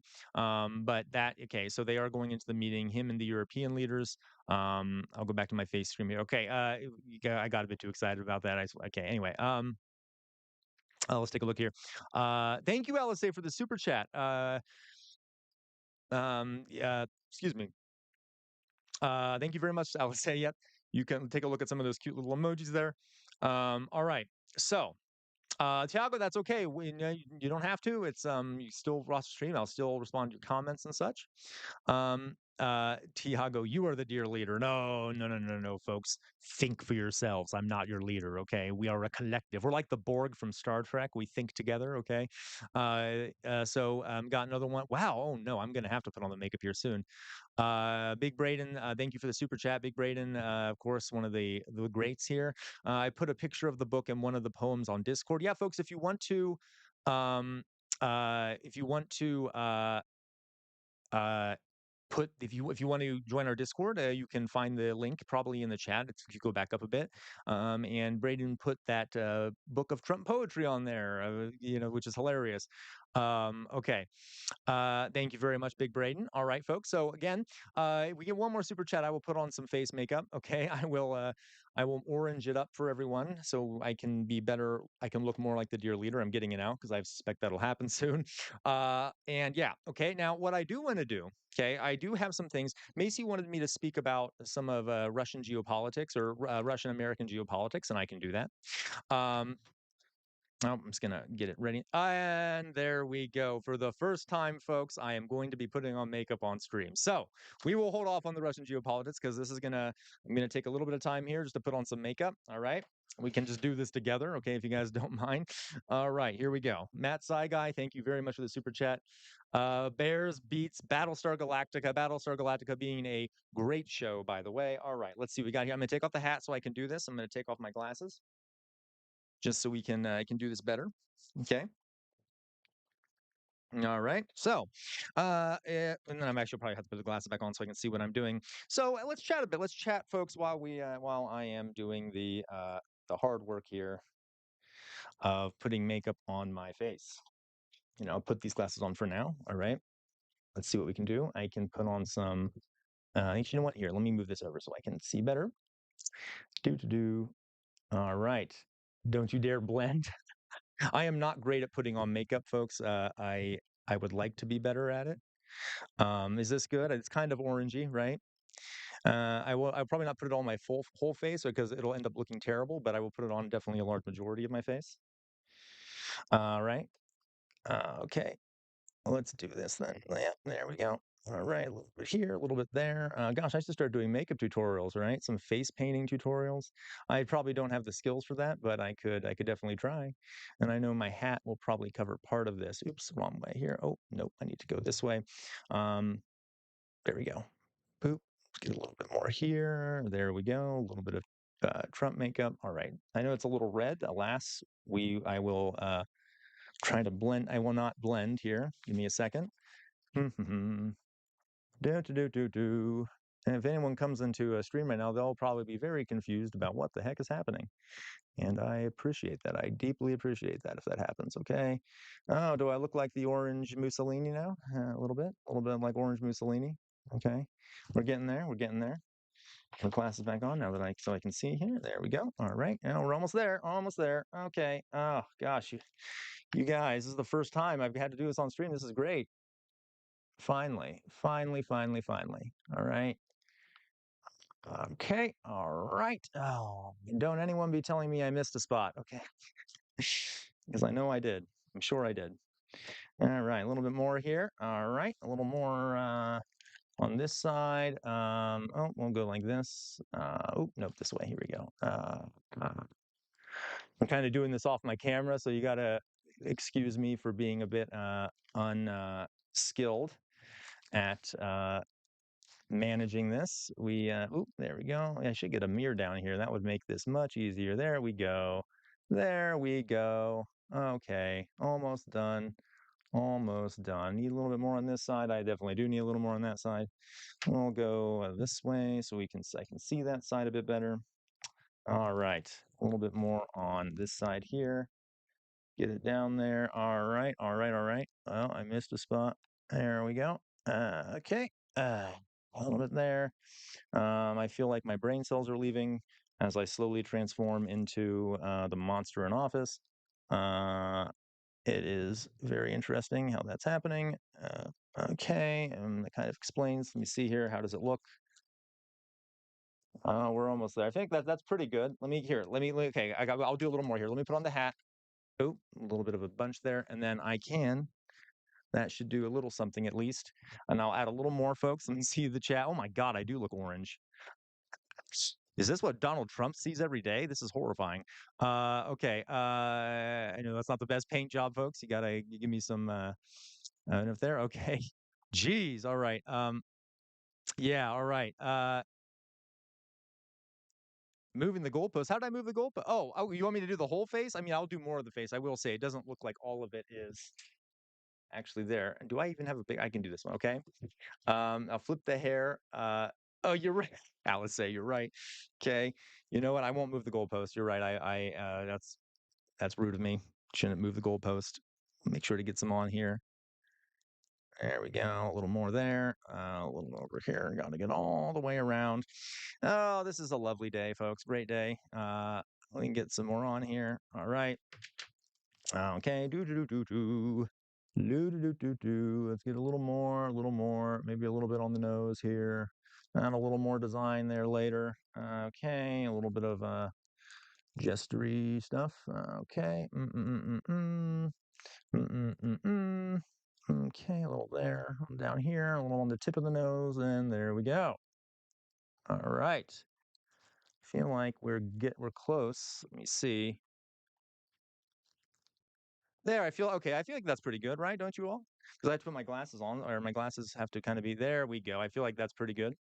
And then I will add let me add a little bit of style here, folks. Got to add a little bit. Thank you. I think it is better than Trump's spray tan. I totally agree. Let me add a little bit better here. We're going to, let's see. I got a bunch of little things here. We will add a little bit of, where is it? Black? Well, a little bit of black here. Got to complete the Jester look, folks.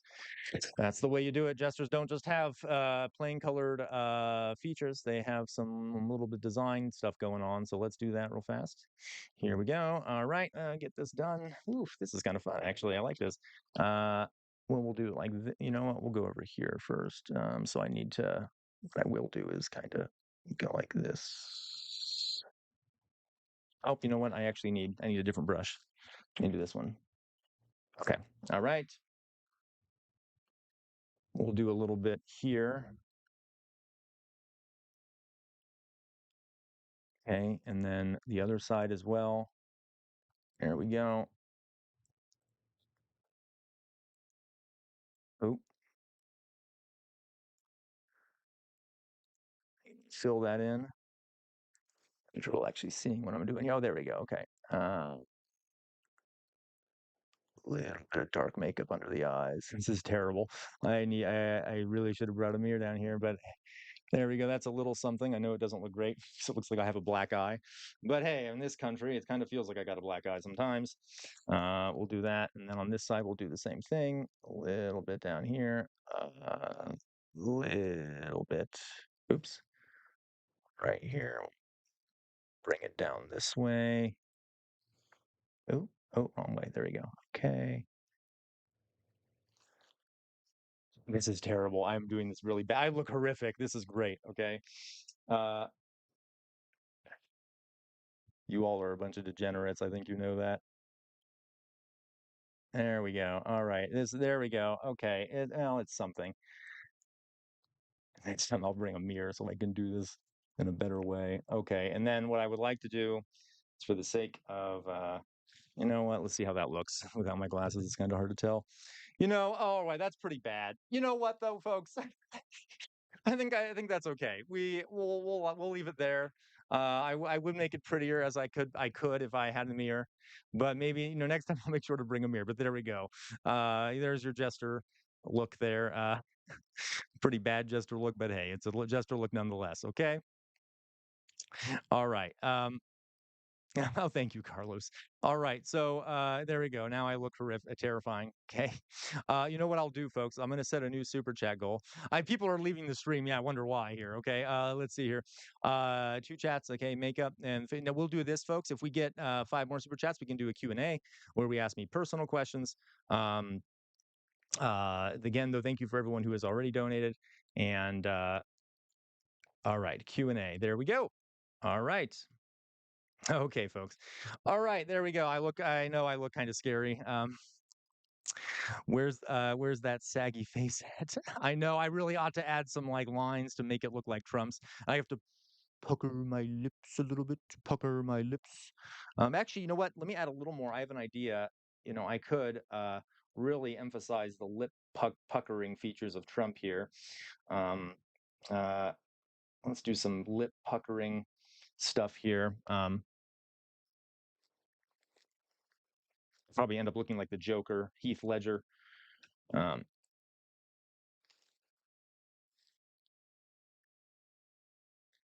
you're gonna look horrible. Oh my God, this is terrifying. This is terrifying.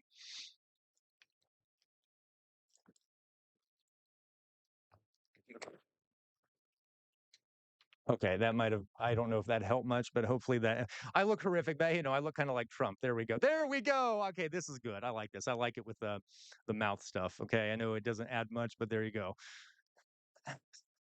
All right, folks. Let me read some of these super chats or some of these chats now.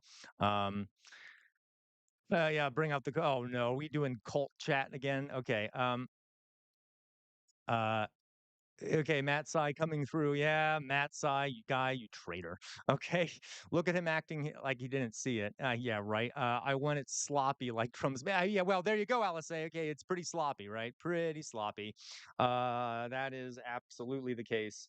A little more here. There we go. Okay. All right. Don't you dare blend. All right. LOL, that was reference to The Office. Yeah, that's true. Okay, Tiago, I like to support small channels, and you are really nice. I'm a musician. It's not easy, but in September I will return to workforce. I need to contribute to the call and the soundbar. Thank you, Tiago. I would really appreciate that. What kind of music do you do, Tiago? Just let me know. We need bags under the. That's for sure. We do need some bags under the eyes, right? I probably need I don't know, swastika somewhere too, just to complete that look. Anyway, Alan W., what do you think about Putin wanting China to be a guarantor? That's a scary thought for me, Alan. And I will let's talk about it now because I'm about to talk about Russian geopolitics. Once again, moving the goalpost, not true. Okay, not true, Alice. Look at that. I did not move the goalpost. Okay. Okay.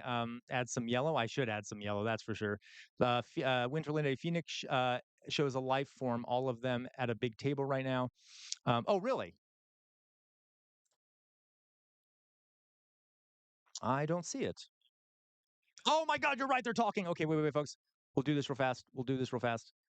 They are talking. Yeah, if it's not interesting or they're just kind of debating stuff, we will not go back to it. But they are still back on. They are back on, and let's do it. Okay, live stream here. All right, folks. Let's see what's going on. Thank you very much, Winterlinde. All right, let me put my.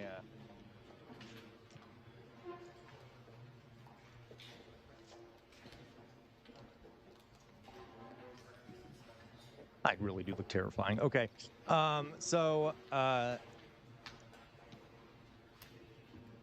okay, let's take a look here. They're sitting in a big room around a big table. Please, come on in. There we go. Do you guys want to take some questions or anything? Okay, here we go. Sit. Hi, Mark. Oh, Macy, I'm sorry. Did you make a Heath Ledger reference? Great job. I love Heath Ledger in that movie. Thank you for the super chat. All right. Well, thank you very much. It's a great honor to have you here. Special place. White House is special no matter where you're from. Represents so much, and it really is beautiful. And thank you for all of the wonderful things that took place today. We've had a very successful day thus far, and important discussions as we work to end the killing and stop the war in Ukraine. We're all working for the same goal, very simple goal. We want to stop the killing, get this settled. I've just had the honor of being with President Zelenskyy and all of the discussions that we've had. We covered a lot of territory, and I spoke indirectly with President Putin today. We're going to call President Putin right after this meeting. I'm sure we're going to have a solid meeting, good meeting, maybe a great meeting, and out of form. You shouldn't talk about phone sex, to an audience like that. See if we can get it finished, put this to sleep, because this is not since the Second World War has there been anything like this. So I'm honored to welcome NATO Secretary General Mark Rutte, who's a great gentleman, great political leader in Europe generally, but now he's the NATO Secretary General, and you're doing a fantastic job. Thank you very much, Mark. Prime Minister Starmer of the United Kingdom, our friend and my friend, and doing really well. We'll do a stream someday, folks, on Keir Starmer and UK politics. Everyone knows President Macron of France, who's been with me from the beginning. One of the first people I met as a foreign dignitary, and I liked him from day one. And I like him even more now. That's pretty good. That's unusual. That's a pretty unusual thing. Prime Minister Maloney of Really fun note here, folks. If you notice, the French president leaned over and touched him. So different cultures have different understandings of like personal space. And like the French culture is pretty open to like getting pretty close in with someone, touching them, hugging them, things like that. Other cultures are not. And so it's always interesting, because I've been to some like other countries and such. And when you're not used to that sort of touchiness, like Americans tend to want pretty big personal spaces around them. It can be kind of overwhelming, but yeah, French, very lovely people. Yeah. Italy, who's a really great leader and an inspiration over there. She's served now, even though she's a very young person, she's served there for a long period of time relative to others. They don't last very long. You've lasted a long time. You're going to be there a long time. Chancellor Merz of Germany, who is a very strong person and a very strong leader and very highly respected in Germany. And he's my friend, and it's an honor to have him as my friend. Thank you very much. Very good. You look great with your tan. Where did you get that tan? I want to get a tan like that. President Stubb of Finland, and he's somebody that, where are we here? We're oh. You look better than I've ever seen you look. But you've done a great job, and we wanted to have you here because you're somebody that we all respect. Can you please just hear me out? Yeah, I think it's hilarious given he's putting tariffs on all those countries. Thank you very he's their much best friends for being here. We appreciate it. And the President of the European Commission, I think so, Macy. He's jealous. von der Leyen, who is somebody that we just met. Wow, you hear that? Trump actually pronounced that. He pronounced von der Leyen. I don't know if that's the fully correct pronunciation, but hey, go. Hey. Made a big deal with all of those countries. I don't know. I think you might be more powerful than all these guys at this table. I don't know. But we had a great negotiation, and you're respected all over the world. So I want to thank you very much for being here. It's a great honor. Okay, Winterland, I take it back. That is not the correct pronunciation of von der Leyen. Okay, I should have not said that. Have you? The Alaska Summit reinforced. Louise, I love that, Louise. Louise Hitchison, Louise says climate change gave him and everyone in Europe a tan. Yeah, that's probably true. That is almost certainly true.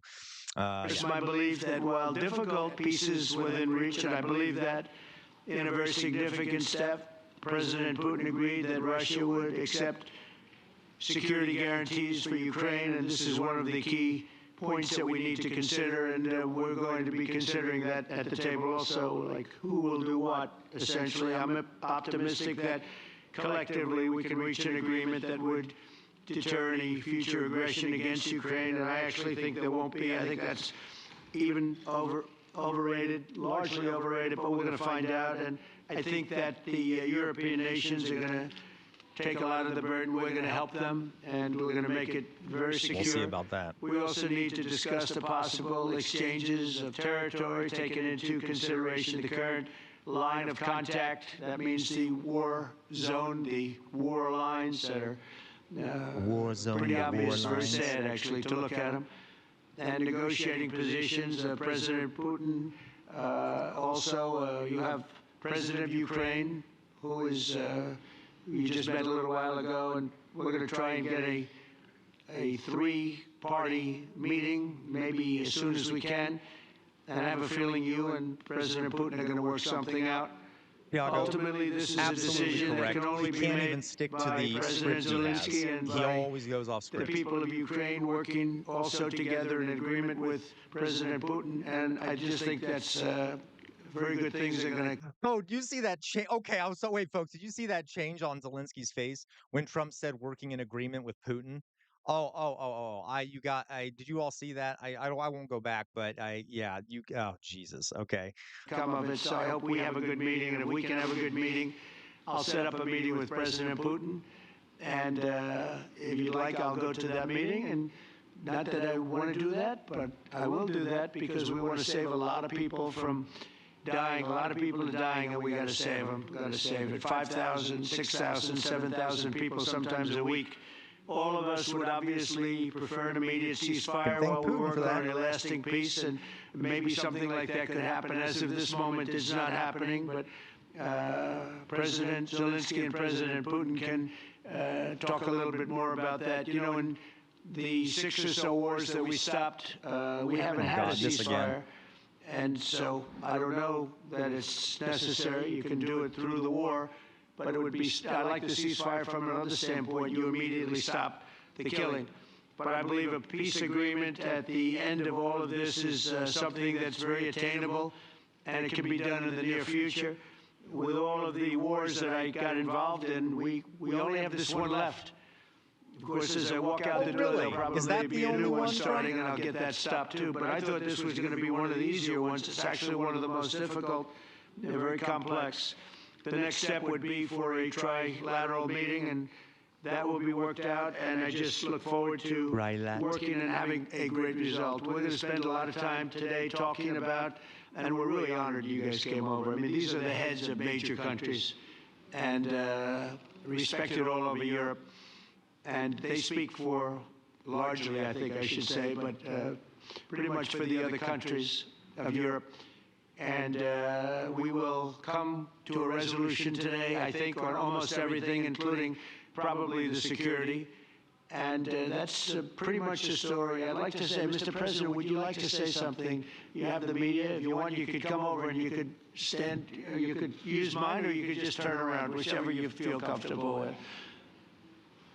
Thank you so much. I can speak without microphone. Thank you so much. I think that we had very good conversation with President Trump. Very good. And it really was butter him up, Zelenskyy, butter him up. Sorry, maybe the best one will be in the future. But it was really good. And I we love when- spoke about very sensitive points. The first one is security guarantees, and we are very happy with President that all the leaders are here, and security in Ukraine depends on the United States and on you, and on those leaders who are with us in our hearts. They have been online before yesterday, and etc. So a lot of countries on the side of Ukraine, our people, and all of us want to finish this war, stop Russia, stop this war. We spoke about it, and we will speak more about security guarantees. This is very important that the United States gives such strong signal and is ready for security guarantees. The second point, or maybe the first, the humanitarian direction, very important to exchange all the prisoners, and I think that President will help, and I was very thankful to your wife again, Mr. President, for the letter about our abducted children, and I hope that really it can be a historic role for the people to bring kids back to the families and be happy. Get the families. Yes, this is so important, and I'm happy that we discussed it, this track with President Trump, and I hope that we will find decisions. And then what is very important that all this. Everyone else notice how Zelenskyy speaks better English than Trump does? Okay, like I mean that's probably not that's definitely not his first language. All right. Anyway, just a side note there. There's some great chats here. Jay Shadow, I'm glad to hear that you got off a phone call with your MAGA cousin. You're making progress. That's fantastic. Alan W, I gave Alaska to Putin. Bye-bye, Alaska. Very good land for Vladimir. I'm considering giving California to. Yeah, I can imagine that happening. Macy Schroeder, should we give Alaska to Ukraine so they can charge on both fronts? That's a good idea there. Yeah, start a two-front war there. I hope Zelenskyy and the rest don't care. Yeah, don't cave. Yeah, absolutely. And I think the fact that there's European leaders there will help put pressure on Trump because Trump is very impressionable. Yeah, you're right, Winterlinda. He does that on purpose. He rambles and rambles. Now, I will say it might partially not be on purpose. He might just be such an incompetent fool that he literally cannot keep track of his thoughts. That is very possible. But yeah, any authoritarian leader, they love to do the rambling stuff. So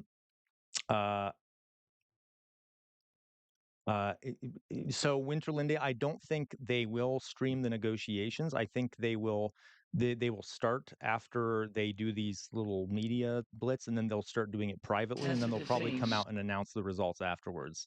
All right. Territorial and etc. Oh, absolutely.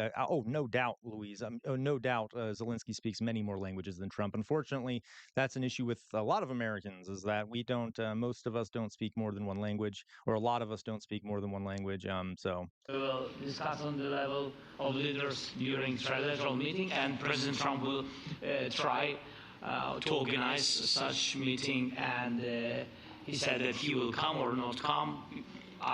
Ukraine will be happy if you will participate. Want me there, I will be there. Yeah. Thank you. And I think this is very important. Yes. So security guarantees, bring kids back, and all our people, not only warriors, first of all warriors, and all the civilians, journalists, a lot of people in prison. So we need them back. And guarantees which will work for the years. We spoke about it, and I showed the President a lot of details on the battlefield, on the map. Thank you so much. Thank you for the map, by the way. It was great. Yeah. I'm thinking how to take it back. We'll get to it. No. I think that we had constructive, specific meeting, and I'm very thankful to all the leaders who are here, and you help a lot, and so we're happy that we have such big unity today. Thank you, Mr. President. Thank you very much, Mr. President. I think you'll see that President Putin really would like to do something else. I think when we set that up, when we do, I think it's going to be when, not if. I think you're going to see some very really positive moves. I know there's over 1,000 prisoners, and I know they're going to release them. Maybe they're going to release them very soon, like immediately, which I think is great. But we're going to set that up today after this meeting. So very good and great remarks. I appreciate it. Mark, as head of NATO, maybe you could say a few words. Yes, I will be very brief. I really want to thank you, President of the United States, dear Donald, for the fact that you, as I said before, broke the deadlock, basically with... Okay, so folks, pay close attention to this. One of my theories here is that these leaders of Europe, the leaders of these leaders of Europe are going to try to manipulate Trump. And that's not a criticism. They know that he has a massive ego, and so they're probably going to lavish praise on him, make him seem like a peacemaker in an effort to sort of push him in the right direction. And I could see that possibly working. I don't know if it will, but because Trump is very impressionable, okay? He loves the praise and such. So you'll notice this, the head of NATO here is on like, oh, thank you so much, Mr. Trump, for all you've done. I am hoping that this kind of begins that process of buttering up Trump. Yeah, okay. I do see you're right. You're right, JK. It is kind of bad TV. I know this is kind of boring to watch. But I'm hoping, when this ends, I'll talk about Russian geopolitics. And if Matt Saigai is still watching, I will talk about the China and Russia thing here. Let's continue. President Putin by starting that dialogue in, I think it was in February that you had the first phone call, and from there we are now where we are today. And that is, I think if we play this well, we could end this. And we have to end this. We have to stop the killing. We have to stop the destruction of Ukraine's infrastructure. It is a terrible war. So I'm really excited. And let's make the best out of today and make sure that from today onwards, we get this thing to an end as soon as possible. I really want to thank you for your leadership, what you are doing for Volodymyr, but of course also all the European colleagues. It is really crucial. And the fact that you have said, I'm willing to participate in the security guarantees is a big step. Alan, not Matt Saigai. It's really a breakthrough, and it makes all the difference. So also thank you for that. Well, NATO also has agreed from 2% to 5%, which is something that is a massive amount of money. And it's 2% that wasn't always paid to 5% that is paid. That's a big difference. And so we appreciate that. That was a great move. Thank you very much.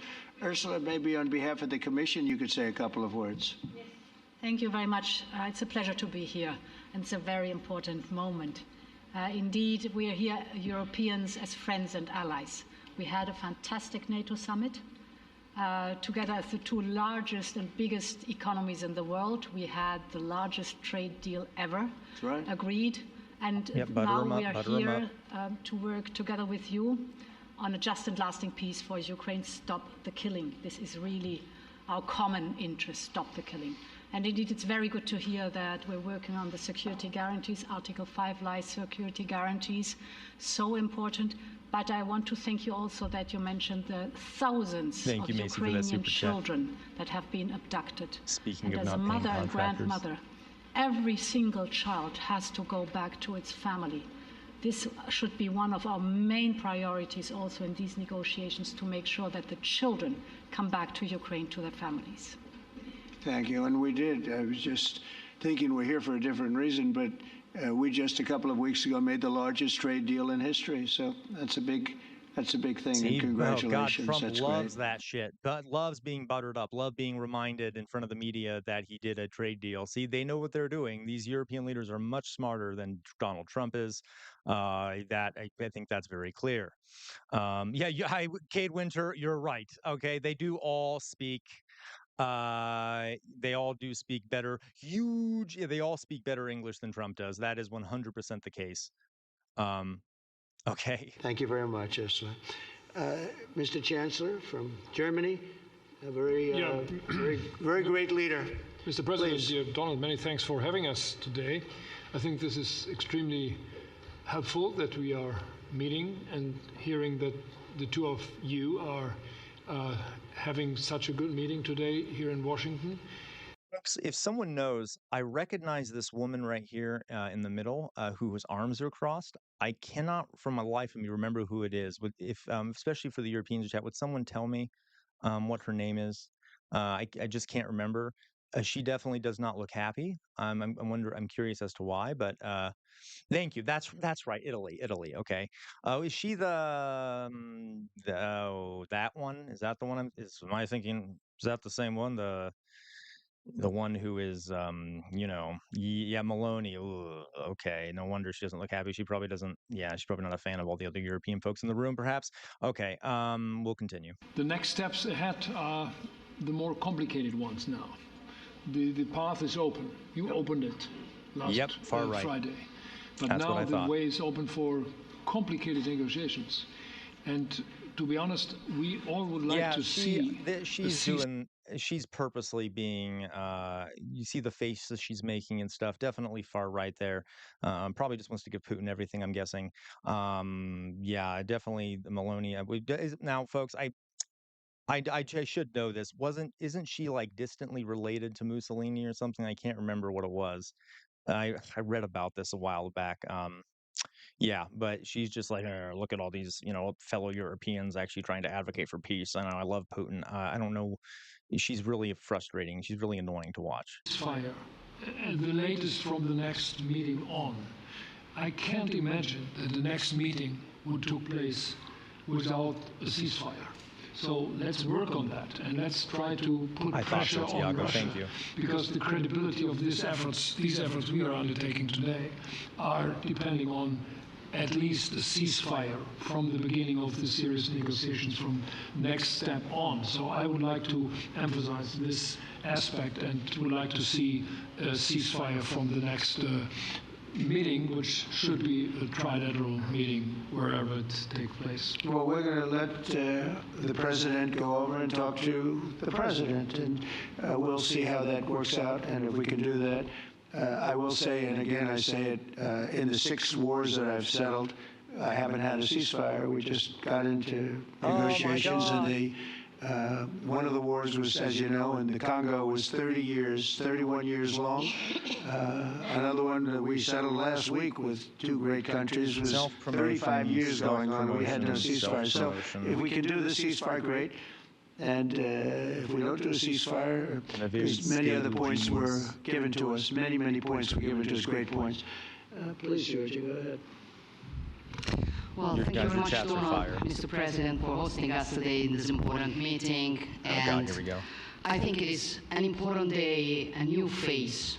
After 3 years and a half that we didn't see any kind of sign from the Russian side that there was a willing for dialogue. So something is changing, something has changed, thanks to you, thanks also to the stalling in the battlefield, which was achieved with the bravery of Ukrainians and with the unity that we all provided to Ukraine.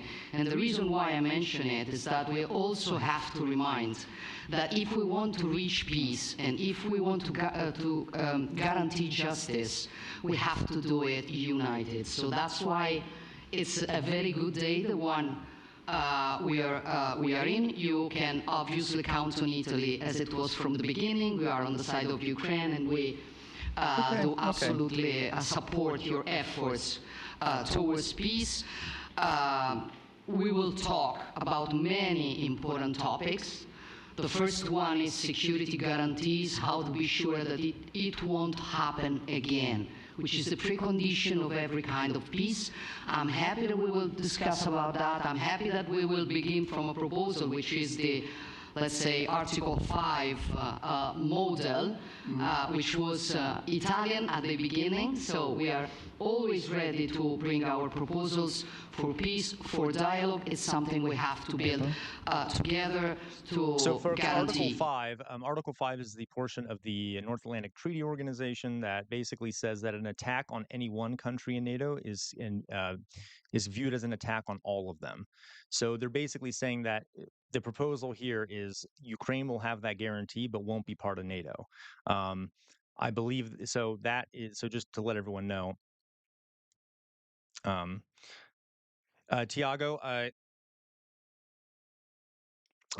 would you elaborate? Because I would like to learn. I do know quite a bit about the European Union and stuff in Europe, but if I'm missing something, I would like more to it there.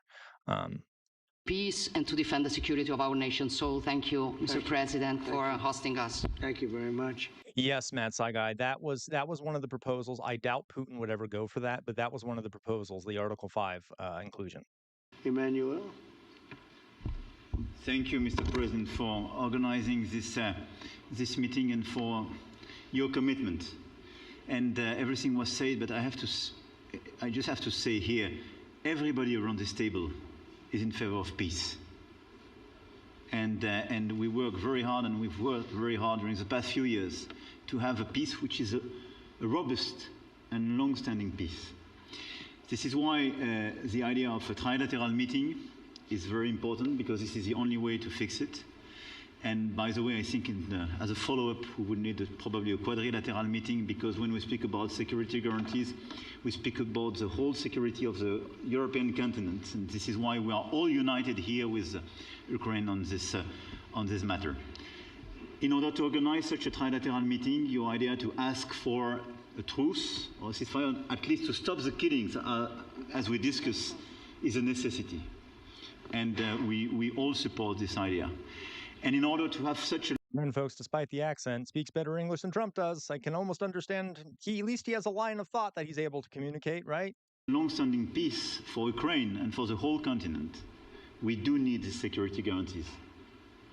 And the first one is clearly a credible Ukrainian army for the years and decades to come. And the second one is... I see, Tiago. So she was originally more far right, and then she kind of... she kind of toned that down, I'm guessing, after she got into power. Is that what you're saying?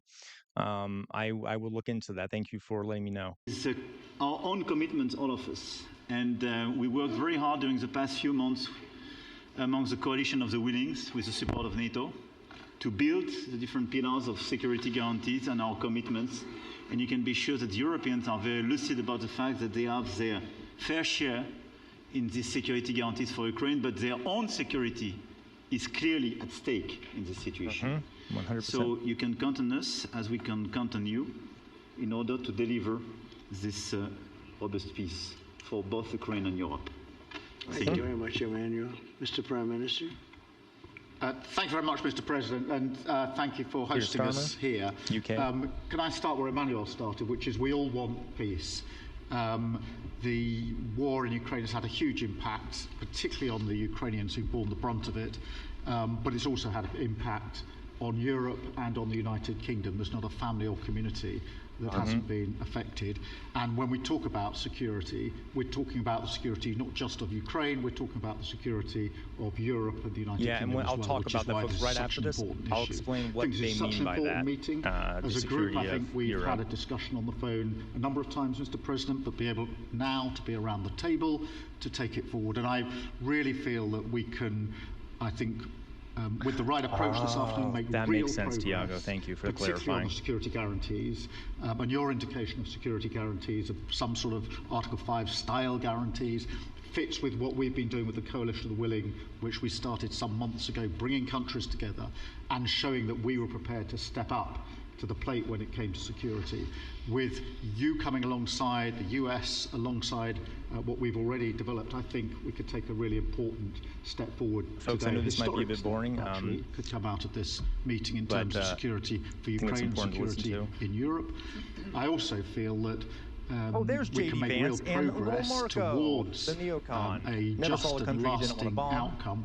Obviously, that has to involve Ukraine, and a trilateral meeting seems the sensible Right, next Louise, step. state So the thank you obvious, for Starmer. being prepared to take that forward, because I think Again, we'll if do a we stream can on the UK politics ensure sometime.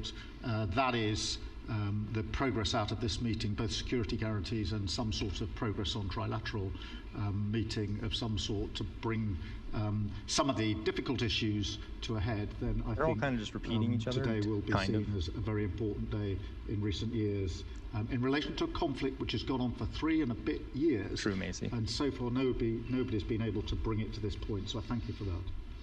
Well, thank you very much. And, you know, it's very interesting because this is the first for the White House. You can't say that very often. It's seen a lot over the years, since 1800, 1799, to be almost exact. But this is the first where we've had so many prime ministers, presidents, the heads I'm sorry. Braden Alvarez, welcome to the chat. Braden just added, I had to share this with all you. I think J.D. Vance is making sure Zelenskyy says thank you. Do you remember that first press conference that they had? He's like, why aren't you saying thank you? Ugh, like a child, okay? Thank you for adding that. And yes, Tiago, I know you're right. I know about Hungary and Orban, definitely one of the worst in Europe right now. Okay. Erdogan also, though of course Erdogan, there's anyway, but yeah, okay. European nations. And by the way, Alex, I'd like you to say a couple of words too. You're a young, powerful man. Before I finish up, I want you to say a couple of words. Go ahead. I'll take the notion of youth back to my wife and try to convince her. Thank you very much, Mr. President. I think in the past 2 weeks we've probably had more progress in ending this war than we have in the past 3.5 years. And I think the fact that Tiago, we're around this table today is very much symbolic in the sense that it's Team Europe and Team United States helping Ukraine. And the progress that we're looking out of this meeting is about the security guarantees, which are a big part of this. And then, of course, moving towards a process with a trilateral meeting with you and President Putin and President Zelenskyy. Some of the international media might wonder, why is the President of Finland here? I think the reason is probably that we might come from a small country, curious, so what are your but thoughts we have on a long border with Russia. I know you don't represent all of Portugal, for example, but what are your personal thoughts on our own historical experience with Russia from World War II, the Winter War and the War of Continuation. And if I look at the silver lining of where we stand right now, we found a solution in 1944. And I'm sure that we'll be able to find a solution Putin and Trump might in be in a throuple. 2025 to end Russia's war of aggression and that's find for sure, and Matt guy. Starmer should not be talking about peace. And he is not peace. a The situation is very difficult, but that's why we're here. Thank you, Alex, very much. Good job. So we're going to be meeting for a while, and we're going to discuss some of the issues. And I don't think there's any issue that's overly complex. It's at a point now where he literally earlier said this is one of the most complex issues. I've known him for a long time. I've always had a great relationship with him. I think that President Putin wants to find an answer too, and we'll see. And in a certain period of time, not very far from now, a week or 2 weeks, we're going to know whether or not we're going to solve this, or is this horrible fighting going to continue. We'll do our best to get it ended. And I believe you have two willing parties, and usually that's good news, but two willing parties that want to make a deal. And we'll journey together, and we'll go over, and we'll see if it can be done. And it's possible it might not be able to be done. On the other hand, it's possible it will. I'm going to save thousands and thousands of lives a week. And so it's something we really have to do. And or at least we have to give it our best. So you can give it your best, but I think we may have a very good outcome. So I want to thank you all, and the media, I want to thank you. We're going to be staying here for a little while. Then we're going to walk over to the Oval Office, and we're going to have another little discussion about similar matters. And then they're going to go home to their great countries and report. And I'm going to remain here and work, and you're going to go and work. We're all going to be he did working. kind of talk about what we may be in a different location, but that's what we know how to do is work. But I want to thank the media. Has been actually very fair, generally speaking, very fair. I think it's important that they're fair because this is a very important. This is a very important subject. We have to get it ended. Alan. And so that's all we ask for is fairness with the media. Thank you all very much. Appreciate it. Thank you very much. Tiago, I will. How about I come to Portugal sometime? We can have a beer and a cigarette and talk about this, okay? Okay, folks. So I know they're going to come out probably a lot later. We're going to make sure that everything's good. We'll work with Russia. We're going to work with Ukraine. Wait a minute. I don't think. Yeah, they're not. So we will. So that's the end of that. They're now going to go into the meeting. All right. So I'm going to go back to face screen here, and then maybe later. I don't think it'll probably take a long time for all the negotiations. So I probably won't be on during this stream when it happens, but maybe later if they come back on, I'll do that. But first, I do want to talk about a few things. Let me go back to the face screen here. All right, folks. So For those who are in chat, hello. If we get what? How many more do we need? We need we need if we get 3 more super chats, we can do a Q&A with personal questions. It's a little chill talk there. Okay, excellent, Tiago. Thank you. I would love to. Okay, sleep on your sofa. Okay, Grace Abrams, Putin basically told DT, I have the Epstein files. Yeah. Yep, Grace. Suspicious at all, anyone? Suspicious at all? Okay. Okay, let me see here. We got some good chats here. By the way, folks, if you're watching the stream and you would like to comment, please, you can subscribe to the channel, and then there'll be a 5-minute timer, and then you'll be able to comment if you would like to self-promotion. I'm doing self-promotion. Okay, so if you would like to become a member, you can go to my channel page and click join, and if you're as little as 99 cents a month, you can become a member. And if you do become a member, you'll notice all the members have cute little Jester hats next to their names, and you will get one of those, which will over time evolve like a Pokemon as you are a member longer. There are also some cute little emojis I shall now advertise, just like Edward Bernays. I will put them in the chat. Here's one of them. Ooh, that's so cute. Yay. And then here's another one. All right. This one I will need to fix, but regardless, you get these cute little chats. Yeah, Real Life Cat DJ, welcome. Okay, another one of the originals, folks. Okay, so that was painful to watch, especially for the American. Well, I'm sure it was painful for the Europeans too, but for the Americans especially, this is the daily humiliation we face to see that man out there. Okay. All right. Yeah. Okay. Yeah, Alan W. Trump was just complaining about not getting thanked for donating money to feed Gaza. Yeah, I'm not even gonna. Yeah, I don't even. Yeah, okay. Yeah, he loves Orban. Europeans in chat, I'm sure, know very much about and are very familiar with Orban. Definitely a Trump type character. Really unpleasant guy. Grace Abrams. Putin has the Epstein files. Yeah, Grace Abrams. That's possible. Russia has a history of doing. They have something. It's called compromat. The Russian government often tries to get compromising information on people to use as blackmail to influence them. And there is a lot of smoke there. We don't know if there's a fire, but there's a lot of smoke there regarding Trump and Putin and stuff. There's no evidence so far that that's the case, but it is possible. I would not be terribly surprised, given how much Putin and Trump seem to be, yeah, okay, lovers. Okay.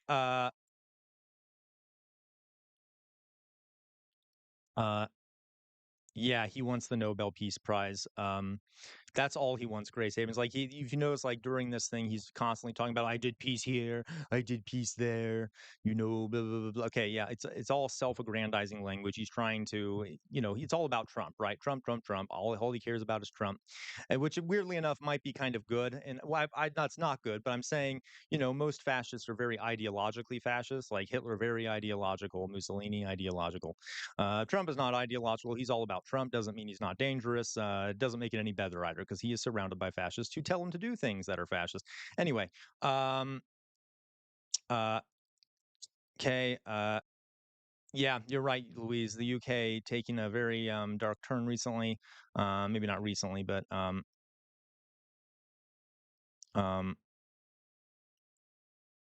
yeah, so Real Life Cat, there will be another presser later. This was the beginning of their meeting, and then they're going in to meet now. And then when they'll come out later, I'm guessing there'll be a presser.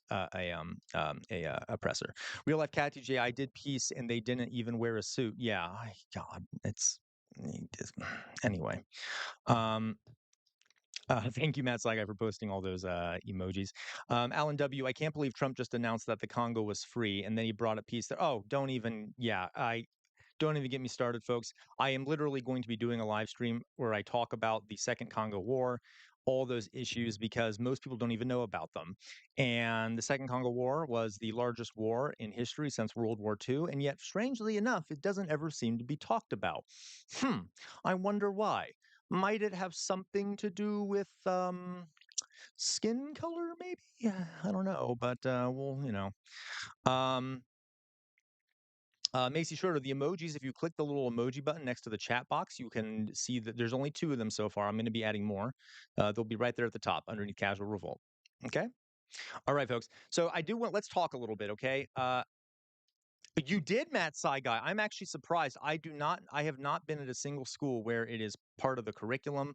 I'm glad to hear that some folks have learned about the Second Congo War. Most people don't know about it, from my experience.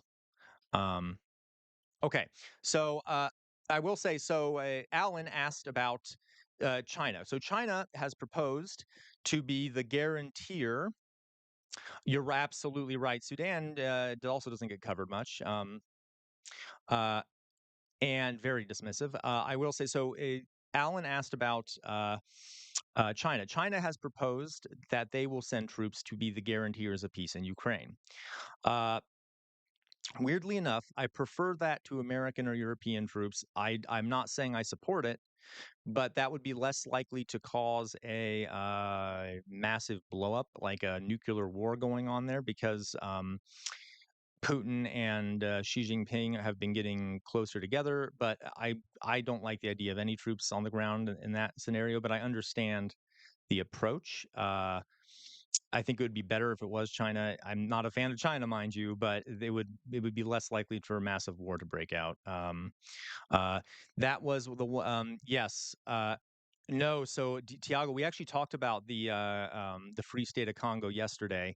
This is the one that it came after independence, the Second Congo War. Millions upon millions of people died. We did talk about King Leopold and such yesterday.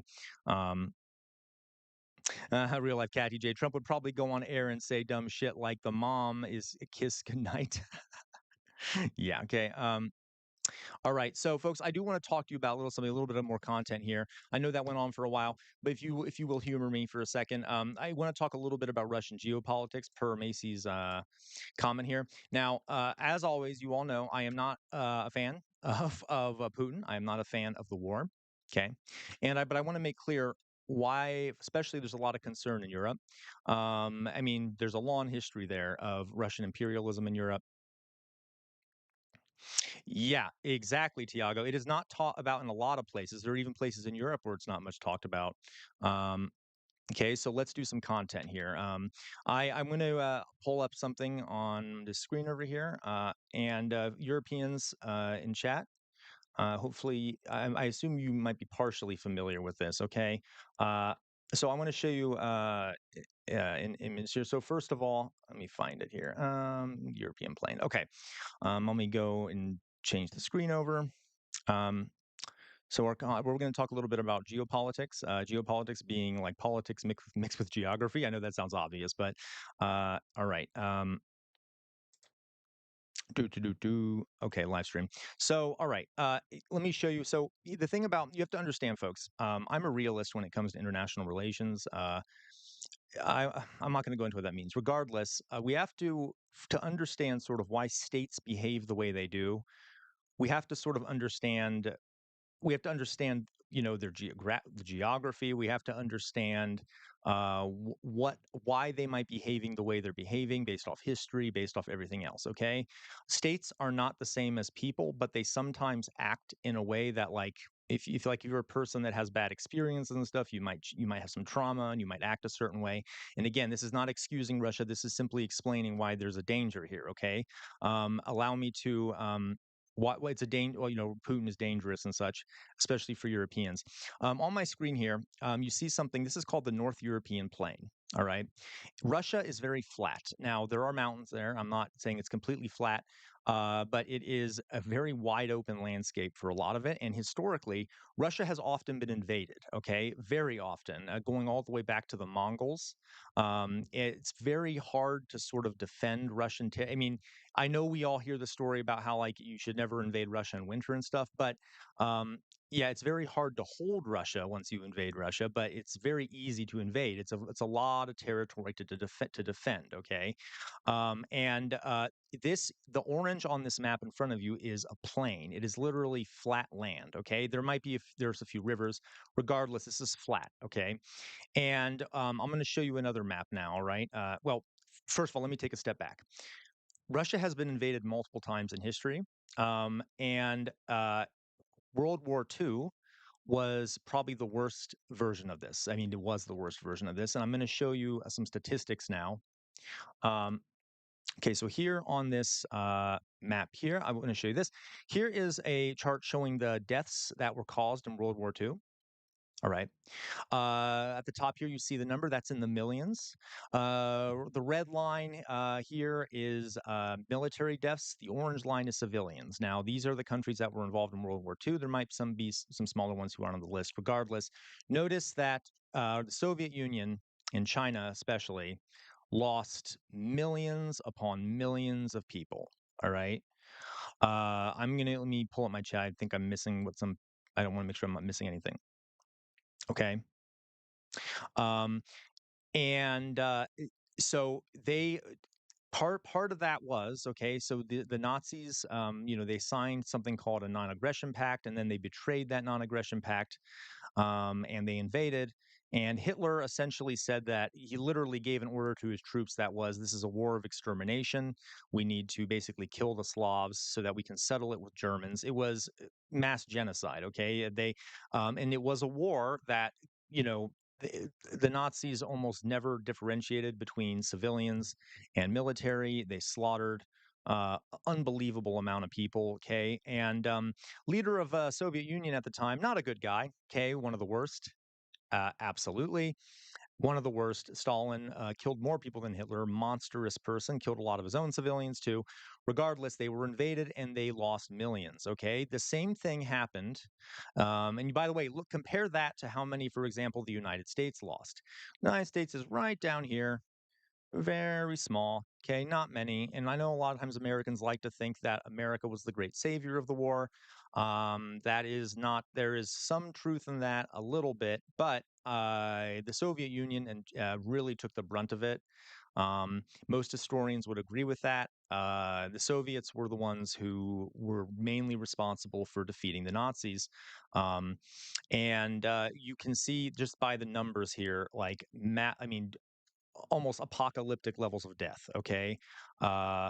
At some point, maybe we'll talk about the Battle of Stalingrad and such, a really interesting, disgusting, but interesting thing that happened there, all right?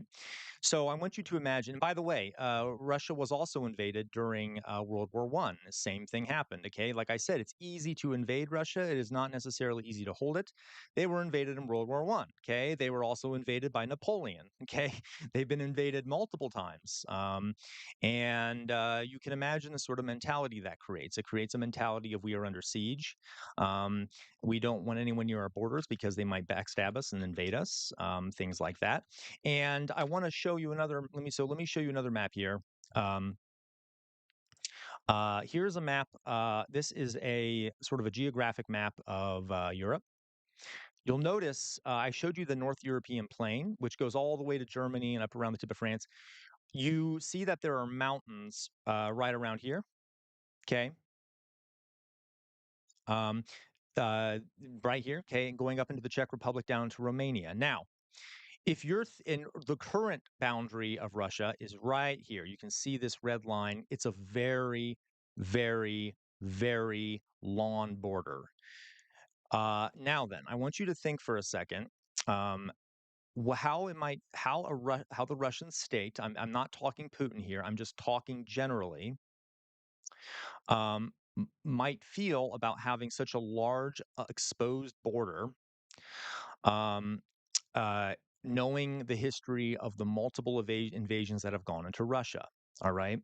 It is almost impossible to defend a border that long effectively if you are invaded. Okay. Especially if it's flat land, you can just roll tanks right on in. Okay. And that's kind of what Hitler did.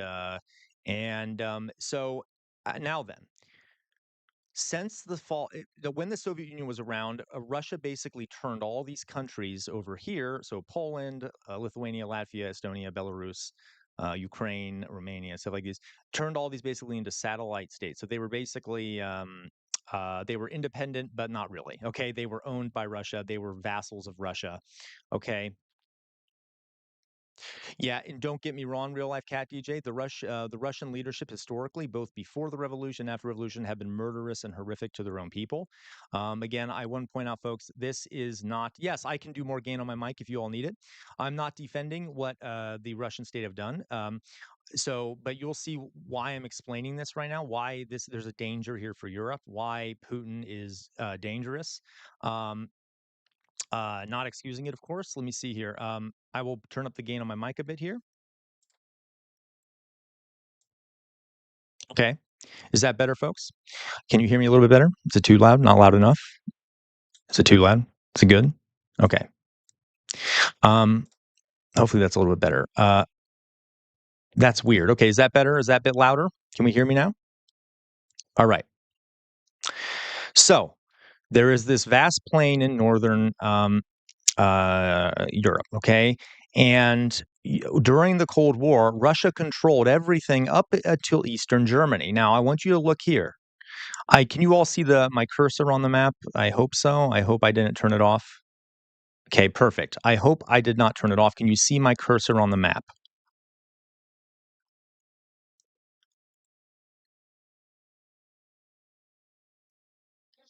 Yep, correct, Tiago. So can we see my cursor on the map here? I just want to make sure. If you'll notice here, right here is the German border, the Oder River. Excellent. Okay. You see how there's mountains all to the south of this border. Okay, these mountains start up around, up near Germany. They go down all into Romania. Those are not plains. It is much harder. It is much easier to defend a border with mountains on it than it is to defend a border with plains on it. And Russia, and by plains, I don't mean like fly, woo, plains. I mean, like flat plains. Russia controlled all this territory up to Eastern Germany and a little bit of Eastern Germany, and that gave them a very, very, very, a much shorter border with the rest of Europe. Okay, a much easier to defend small little border. Okay, do you see what I mean there? So when the Soviet Union existed, it gave them a much smaller border to defend.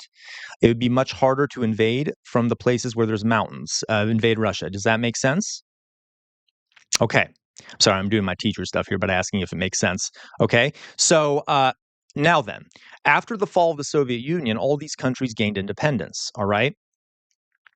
And Russia was once again back to having a single very, very, very large border. Oh, you're right. I forgot about Finland. Yes, you're right, except for Finland, okay? There is also Finland up there, okay? I know it's not on the map. I'll actually show a different map here, okay? So they suddenly now had to defend a much larger, longer border. Okay. Let me show you another map now. Okay. So just think about that, knowing the history of Russia, how that might make the Russian state feel. Again, I'm not defending aggression. I'm simply talking. Russia is an empire. It has long been an empire. America is an empire. Empires think in certain ways. And so now, okay, so now they have this much longer border to defend. On top of that, over time, I'm going to show you something here.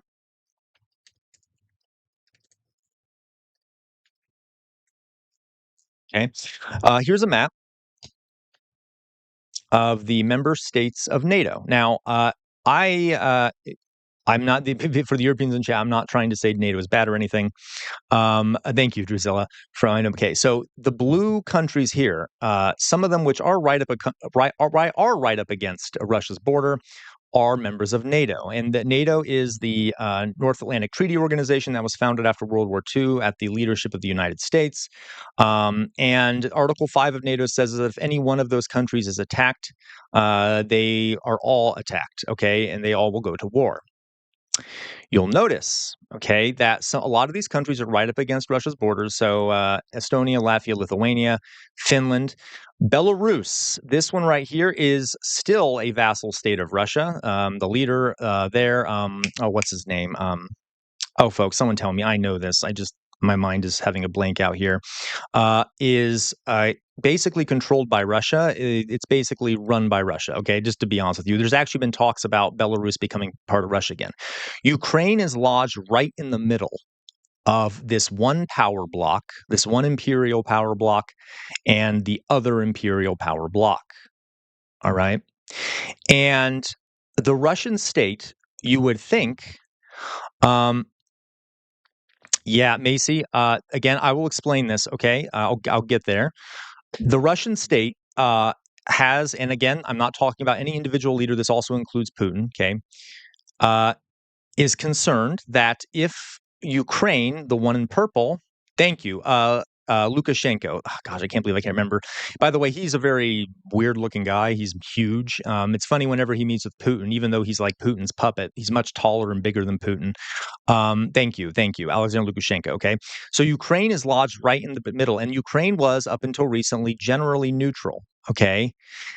Over time, though, Russia has been interfering in Ukraine, and but Ukraine hasn't liked that. They've been pushing for more and more relations with the EU, with NATO, and all those things. Now, according to Putin,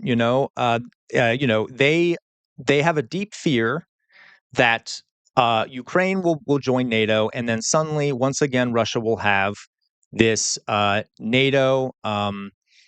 This American empire on the basis of NATO right on its borders again, when they already have a lot of land here to defend. Okay, and given the history of Russia, and I'm not excusing this, I'm simply stating a fact. You can understand why there is such a fear of being invaded again on those open plains. Now, in the mind, though, of Russian leaders, what do you think they would want more than anything?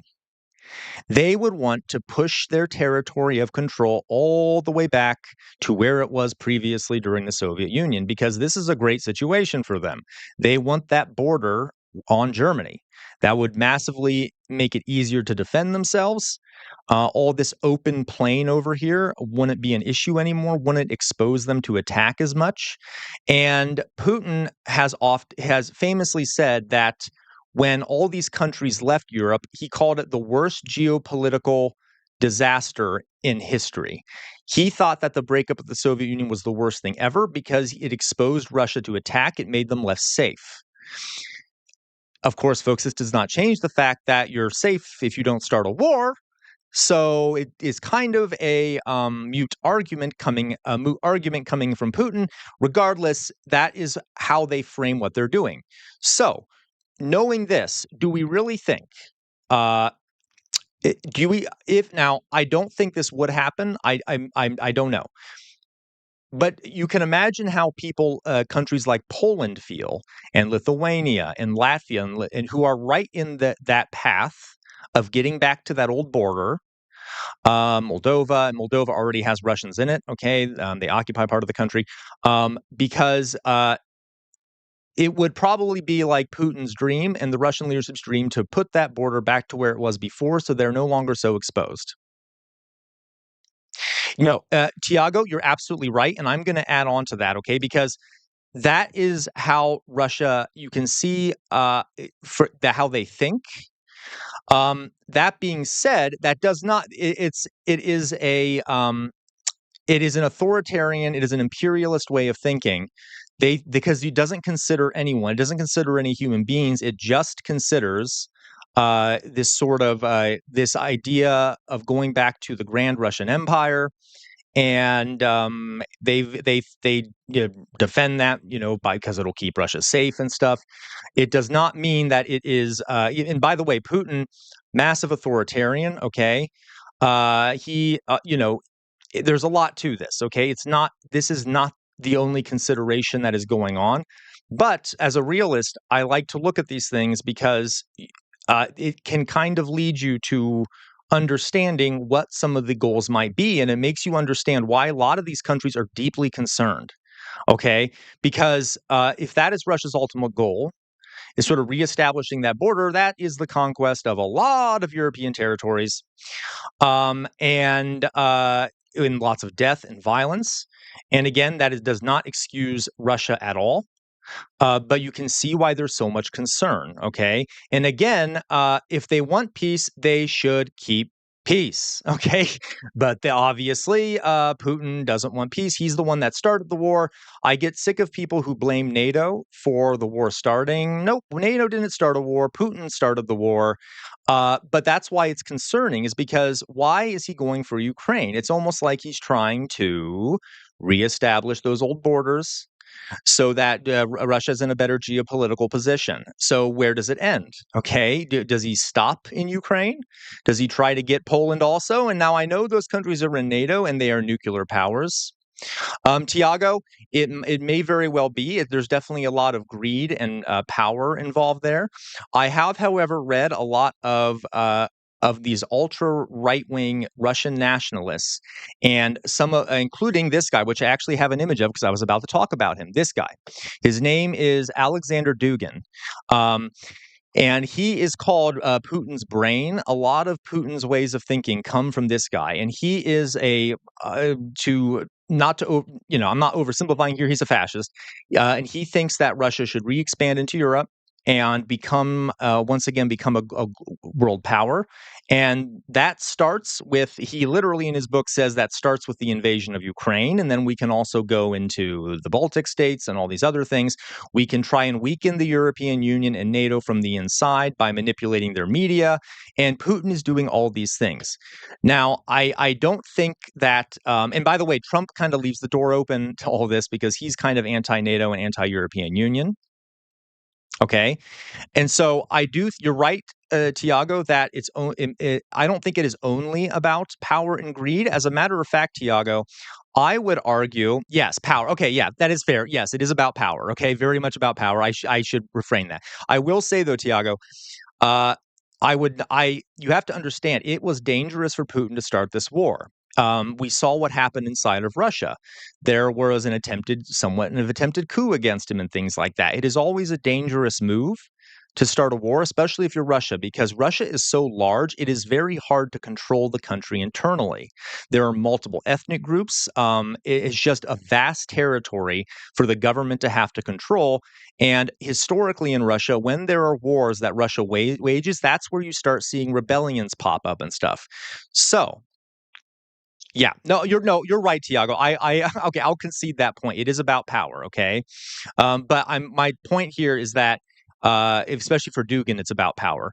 Their arguments around this are about protecting Russia, though you're right, the large part of it is power. Yeah. Yes, it is, Macy. It is harder in Russia.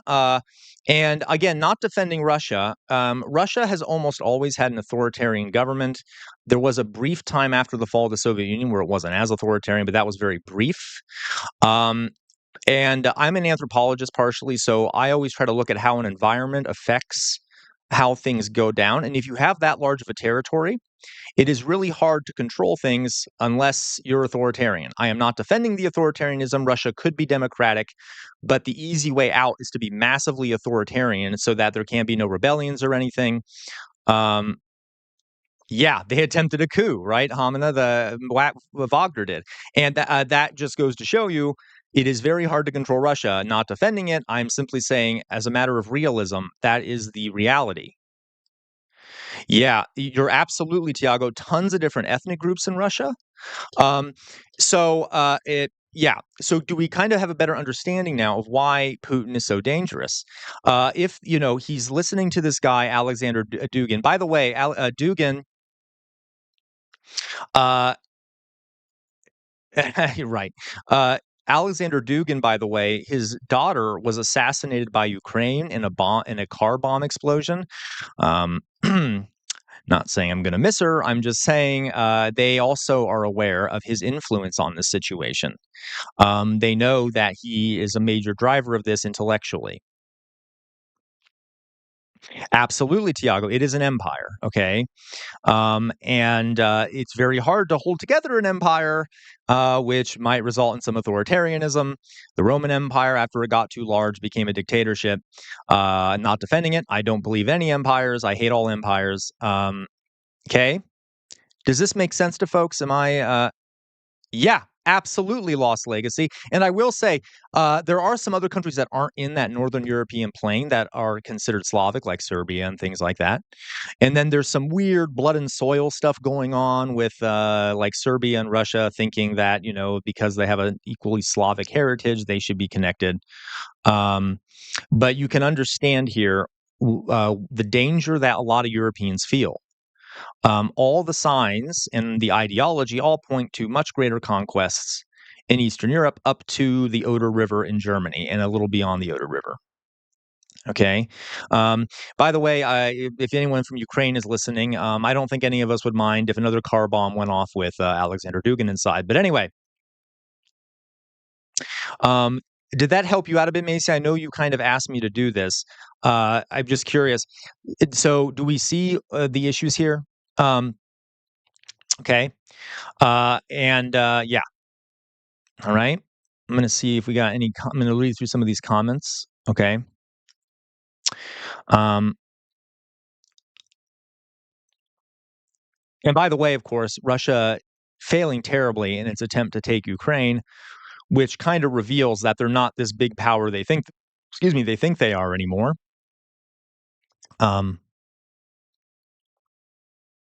Thank you, Macy. I'm glad to hear that. I'm glad to hear that helped. Okay. So just a different way of thinking about it. There is more to it than this. I'm just giving you sort of my realist perspective on this. What is the reality on the ground? How do different states view the situation? And things like that. Okay. America, on the other hand, and by the way, I'm not letting. Yeah, no, Tiago, I agree with you. They've kind of been a paper tiger for a very long time. As a matter of fact, one of the reasons why Russia always does these big parades and stuff, because again, it's a very hard country to control. They need to sort of give an image that they are super powerful and stuff because they're always worried they're going to be invaded and they're always worried that their people are going to rise up against them. Yeah. Now I'm gonna mention something else here. Okay, America's also an empire. I would hope there's no one in chat that disagrees with that. I will do definitely a more 100% lost legacy, which kind of highlights the incompetence of the Russian government, sending in thousands of troops to be slaughtered, their own citizens, which folks we should feel great sympathy for. Literally, I mean, I'm not saying that in a mean way. Literally, the Russian people themselves are the ones suffering because of Putin's weird geopolitical imperial ambitions that are very reminiscent of like the late 19th century, early 20th century dictators. And yeah, because in these considerations, folks don't care about the Russian people. Okay, it's all about these weird grand ideas. What does it mean for a country to be an empire? Ooh, that's a good question. That is still debated amongst academics. Cade and Tiago, I will say it's not just an fiscal one, economic. It's also a military one. Guys, I'll show you a map while you're here. Let me show you a map of all the U.S. military bases in the world. Now, I'm going to present you all with a question here. Okay, I want to make something clear here. When I'm talking about Russia, here we go. When I'm talking about Russia and Ukraine, America is helping Ukraine. To be clear, though, America is not helping Ukraine because they care about Ukraine. I want to make that clear. It is about imperialism. It is about ensuring that America and NATO sort of have dominance in Eastern Europe. And it's about protecting the empire. Okay. That being said, I think the outcome of help, I still think it's good to assist Ukraine because the outcome is the same, right? Even though America's not doing it for good reasons, I still think it's good to help Ukraine because the outcome I want to see is a free and independent Ukraine whose people aren't being slaughtered. Let me, where'd I go? Is there? Here we go. Go back to this. All right, so here's a map of all the U.S. military bases in the world. Now, allow me to make a point. Okay, after I get my chat back up here, if I can find it, there it is. Okay.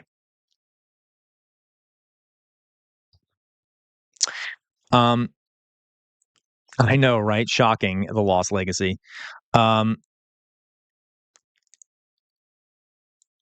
Yeah.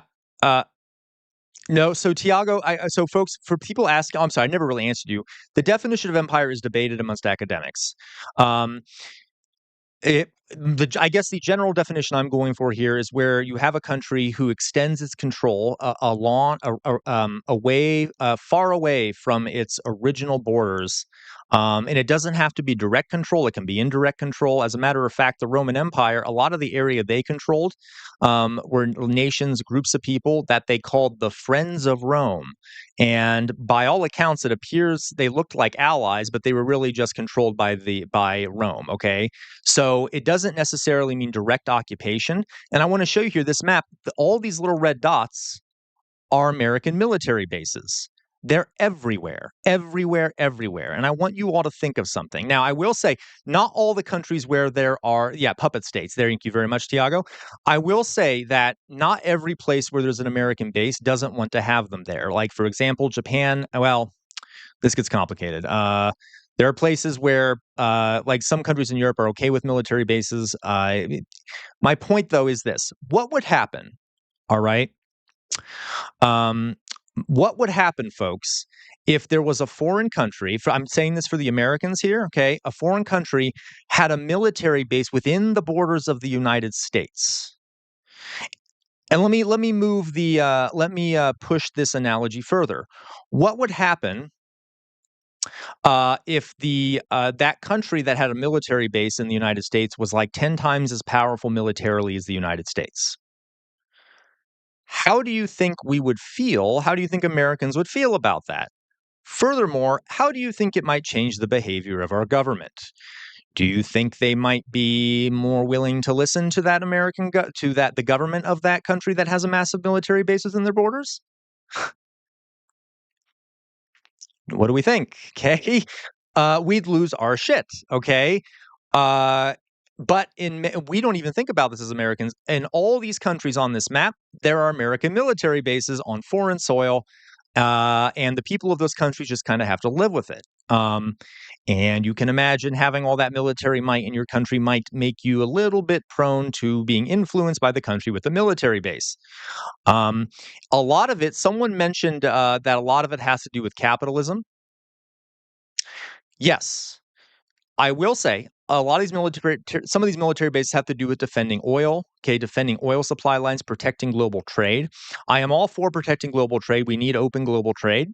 But a lot of these military bases don't have anything to do with that, okay? And by the way, on most of these military bases, let's say a soldier leaves the base and commits a crime. The country where the crime gets committed does not have jurisdiction over that soldier. The military does. So let me give you an example. In Okinawa, which is an island down here, this is where this little red dot is south of Japan, there is a military base, and there have been many instances of American soldiers assaulting, I won't say the exact word here, but mainly women, assaulting women. The Japanese government then can't do anything about it because it's only military law that can try those soldiers, okay?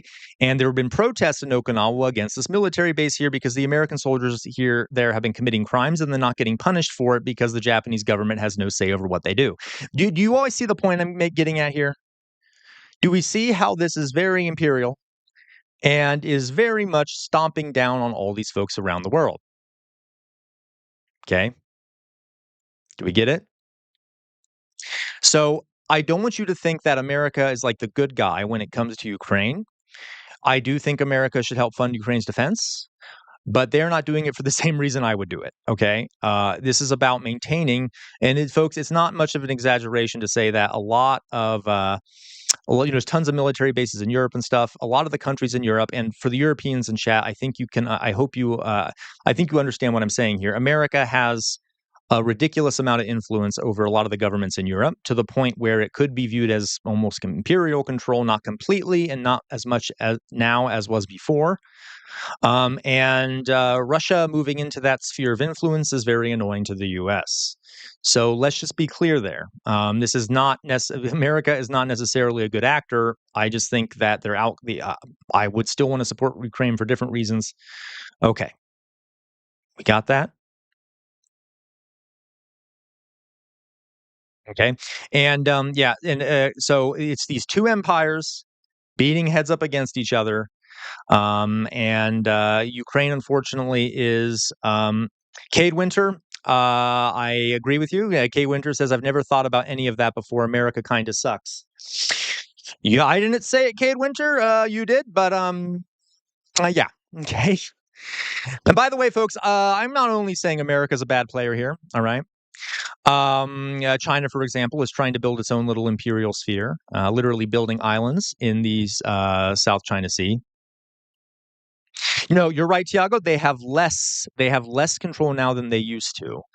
But there is still that mentality in the United States of Europe is ours.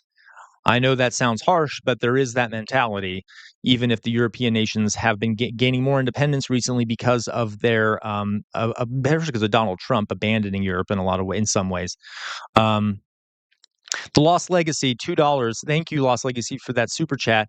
A U.S. empire is more based on economic control, in my opinion. No, I have not even talked about that, the Lost Legacy, but you're right. Economic control is another major part of this. That being said, military control is also a big part of this. All empires are sort of based off economic and military control, and that's what we see going on. Okay, there's a ton of economic control that happens too. Yeah. Okay, but there is also literally military bases everywhere, as you can see on this map. So it's just something to think about. So another perspective, it's just this perspective I wanted to give all of you when thinking about in foreign affairs. By the way, Putin once said something one time, and I'm probably gonna be slaughtered in chat for this. He said something one time that I actually think is kind of true. And again, hate Putin. He's a murderous, monstrous pig, dictator, murders his own people. But he did say one thing true at one point. He said that one of the reasons the United States is not a fan of Russia is because Russia still maintains some independence from the United States. There is some degree of truth in this. There are a few countries around the world who are more independent. And what I mean by that is they don't have military bases there and they're able to sort of do some things without, they do things without America's sort of control. Okay. And I can name some of them: Iran, North Korea, China, Venezuela, Russia. Now there are a couple others like France, for example. Well, France is also heavily influenced, but you see a pattern here. Those countries, and most of those countries, I have many, many, many, many, many critiques of, but there is a point here. Okay, there is a point here. The point here is that a lot of the countries we disagree with because we don't necessarily have direct say over them. Okay. Yeah. Okay. So that gives you a different way to look at it. Okay. It's just an interesting sort of thing. Right. So yeah. And remember how I told you the United States keeps Cuba. Thank you. That's another one, Homina. Cuba. Absolutely. Cuba, another one, where they have a degree of independence and we can't stomach that. Okay. So again, this is why I say it's an empire. All right. Yeah. And so just something to be aware of. Remember how I've told you about how many governments the United States has overthrown in the world? We have, especially in the past, we've overthrown governments where the people vote in people and vote in someone that we don't like, because that gives that country more independence, especially when they vote in people that are less attached to the United States. Suddenly we want to overthrow them and install someone who's more obedient to us. So let me show you a map here.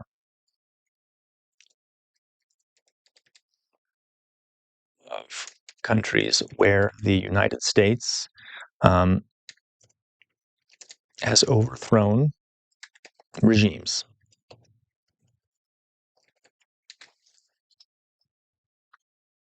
I can find a good one here. Here we go. So here's a map of all the countries that the United States has sent troops into and or tried to overthrow their governments at various points. Okay. You can and this down here. Now I didn't vet this map before I'm showing it, but I'm hoping this is correct. Yep, 2 more super chats and then we can do a Q&A. I will just we can have a more chill stream. If we get 2 more super chats, we can just do a chat with me, okay? You see here, look at all these countries that we have overthrown, okay, or sent in troops to. Yeah. Okay, I have not, Winterlinde. I'm going to look into that. Thank you for telling me. By the way, Russia. You know that Russia is red. During the Russian Civil War, we actually sent troops over to try and end communism. Okay, it's not talked about much, but we did. Okay, many of these countries have had troops sent into them. By the way, India also has some independence, although not as much as some other places. That's complicated, but we've overthrown a lot of governments. Okay, all right. Yeah, France. Yes, indeed. Absolutely. And Italy. So after World War II, by the way, if there's any Italians in chat, most people don't know this. After World War II in France, in northern Italy, socialists and communists actually wrested control back for the Italians from the fascists.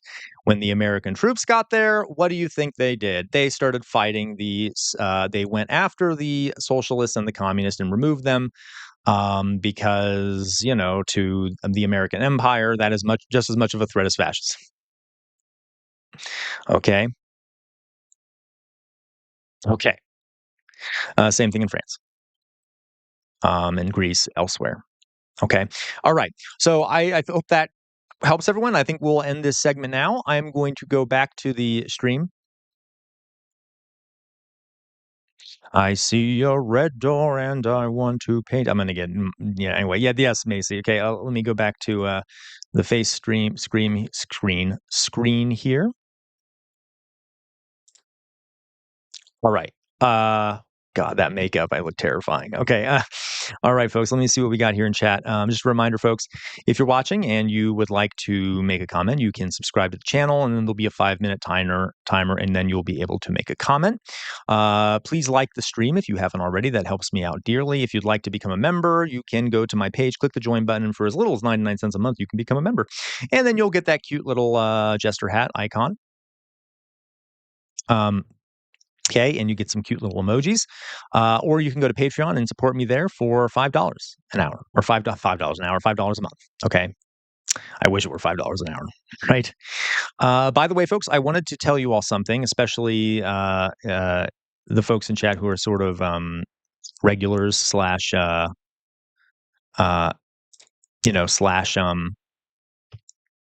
originals. Okay.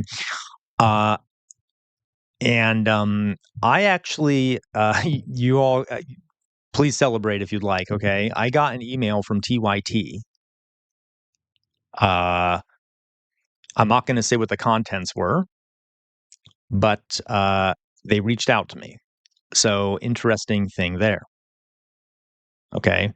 I will hopefully talk. I'm going to see where it goes, but interesting thing there. Okay. That's kind of good news to me, at least.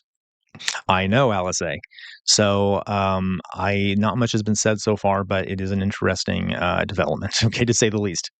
I know, shut. So, indeed. Okay. But I wanted to share that with someone because that kind of excited me. We'll see what it's about. Okay. All right. All right, folks, if we get 2 more super chats, we'll do a chat here. Oh, don't worry, Fox Emblem. I will be very careful. Okay, yeah, moving up in the world, I guess. Hamina. It was not Macy Schroeder. It was actually them. TYT, good question, Louise. So in America, there's a very popular online progressive news show called The Young Turks, and they have a very big company that puts out news and stuff like that from a progressive perspective. I know. It looks like our little cult activity is paying off. We'll see where it goes, but it is interesting. Yeah, I agree. I agree, Alice. I bet they did, Alan. I'm thinking that's what it may be. We'll see. Again, the email was sort of ambiguous, but so I don't want anyone to get too excited. I'm trying not to get too excited. Okay, I know I'm being a little bit self-promoted here, but we'll see what happens. Okay. All right.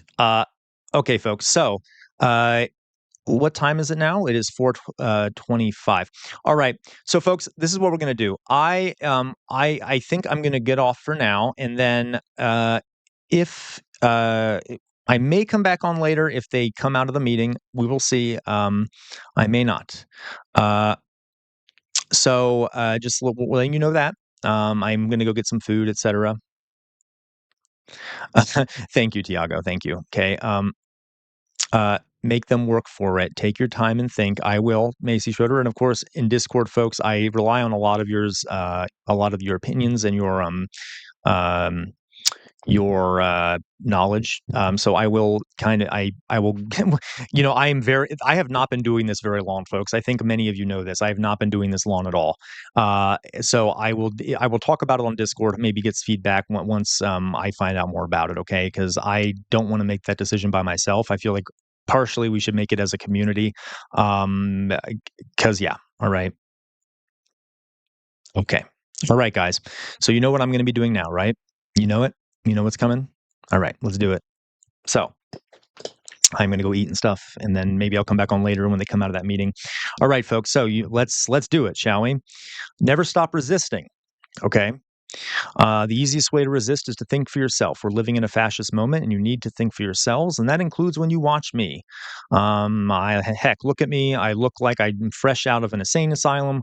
You don't know if what I'm saying is true. Please doubt everything I say. Do your own research. Think for yourselves. Think for yourselves. Think for yourselves. Secondly, living in a fascist moment, the best way to fight fascism is to go for major reforms. Fascism is caused by people being alienated from the society they're in. They don't feel connected to the democracy anymore. They do not feel it's working for them. We need some major reforms in this country if we're ever to end the scourge of Donald Trump and fascism in the United States. Okay. Lastly, do you want me to stay in that position, Alice, so someone can screenshot me? Okay, I'll do that. Okay. Lastly, behind me on the wall, okay, hopefully you can see it back there, is Chainbreaker. Chainbreaker is thought to have been responsible for the death of 7 slave owners. Why do I have it back there? I have it back there because we can never forget the sacrifices that the people that came before us made to make for progress. That's not only in the United States, that's all around the world. Labor movements, movements for liberation, okay? They made major sacrifices. We cannot let those sacrifices go to waste, okay? We cannot let those sacrifices go to waste. We have to keep fighting, and we have to prevent fascism from, we have to stop fascism, okay? On the same time, we need a better future. So we need to keep working for that as well. All right? Y'all got it? Okay. All right, you guys. Okay, folks, I may come back on later. Please have a good rest of your evening. Thank you all for everything, and bye-bye.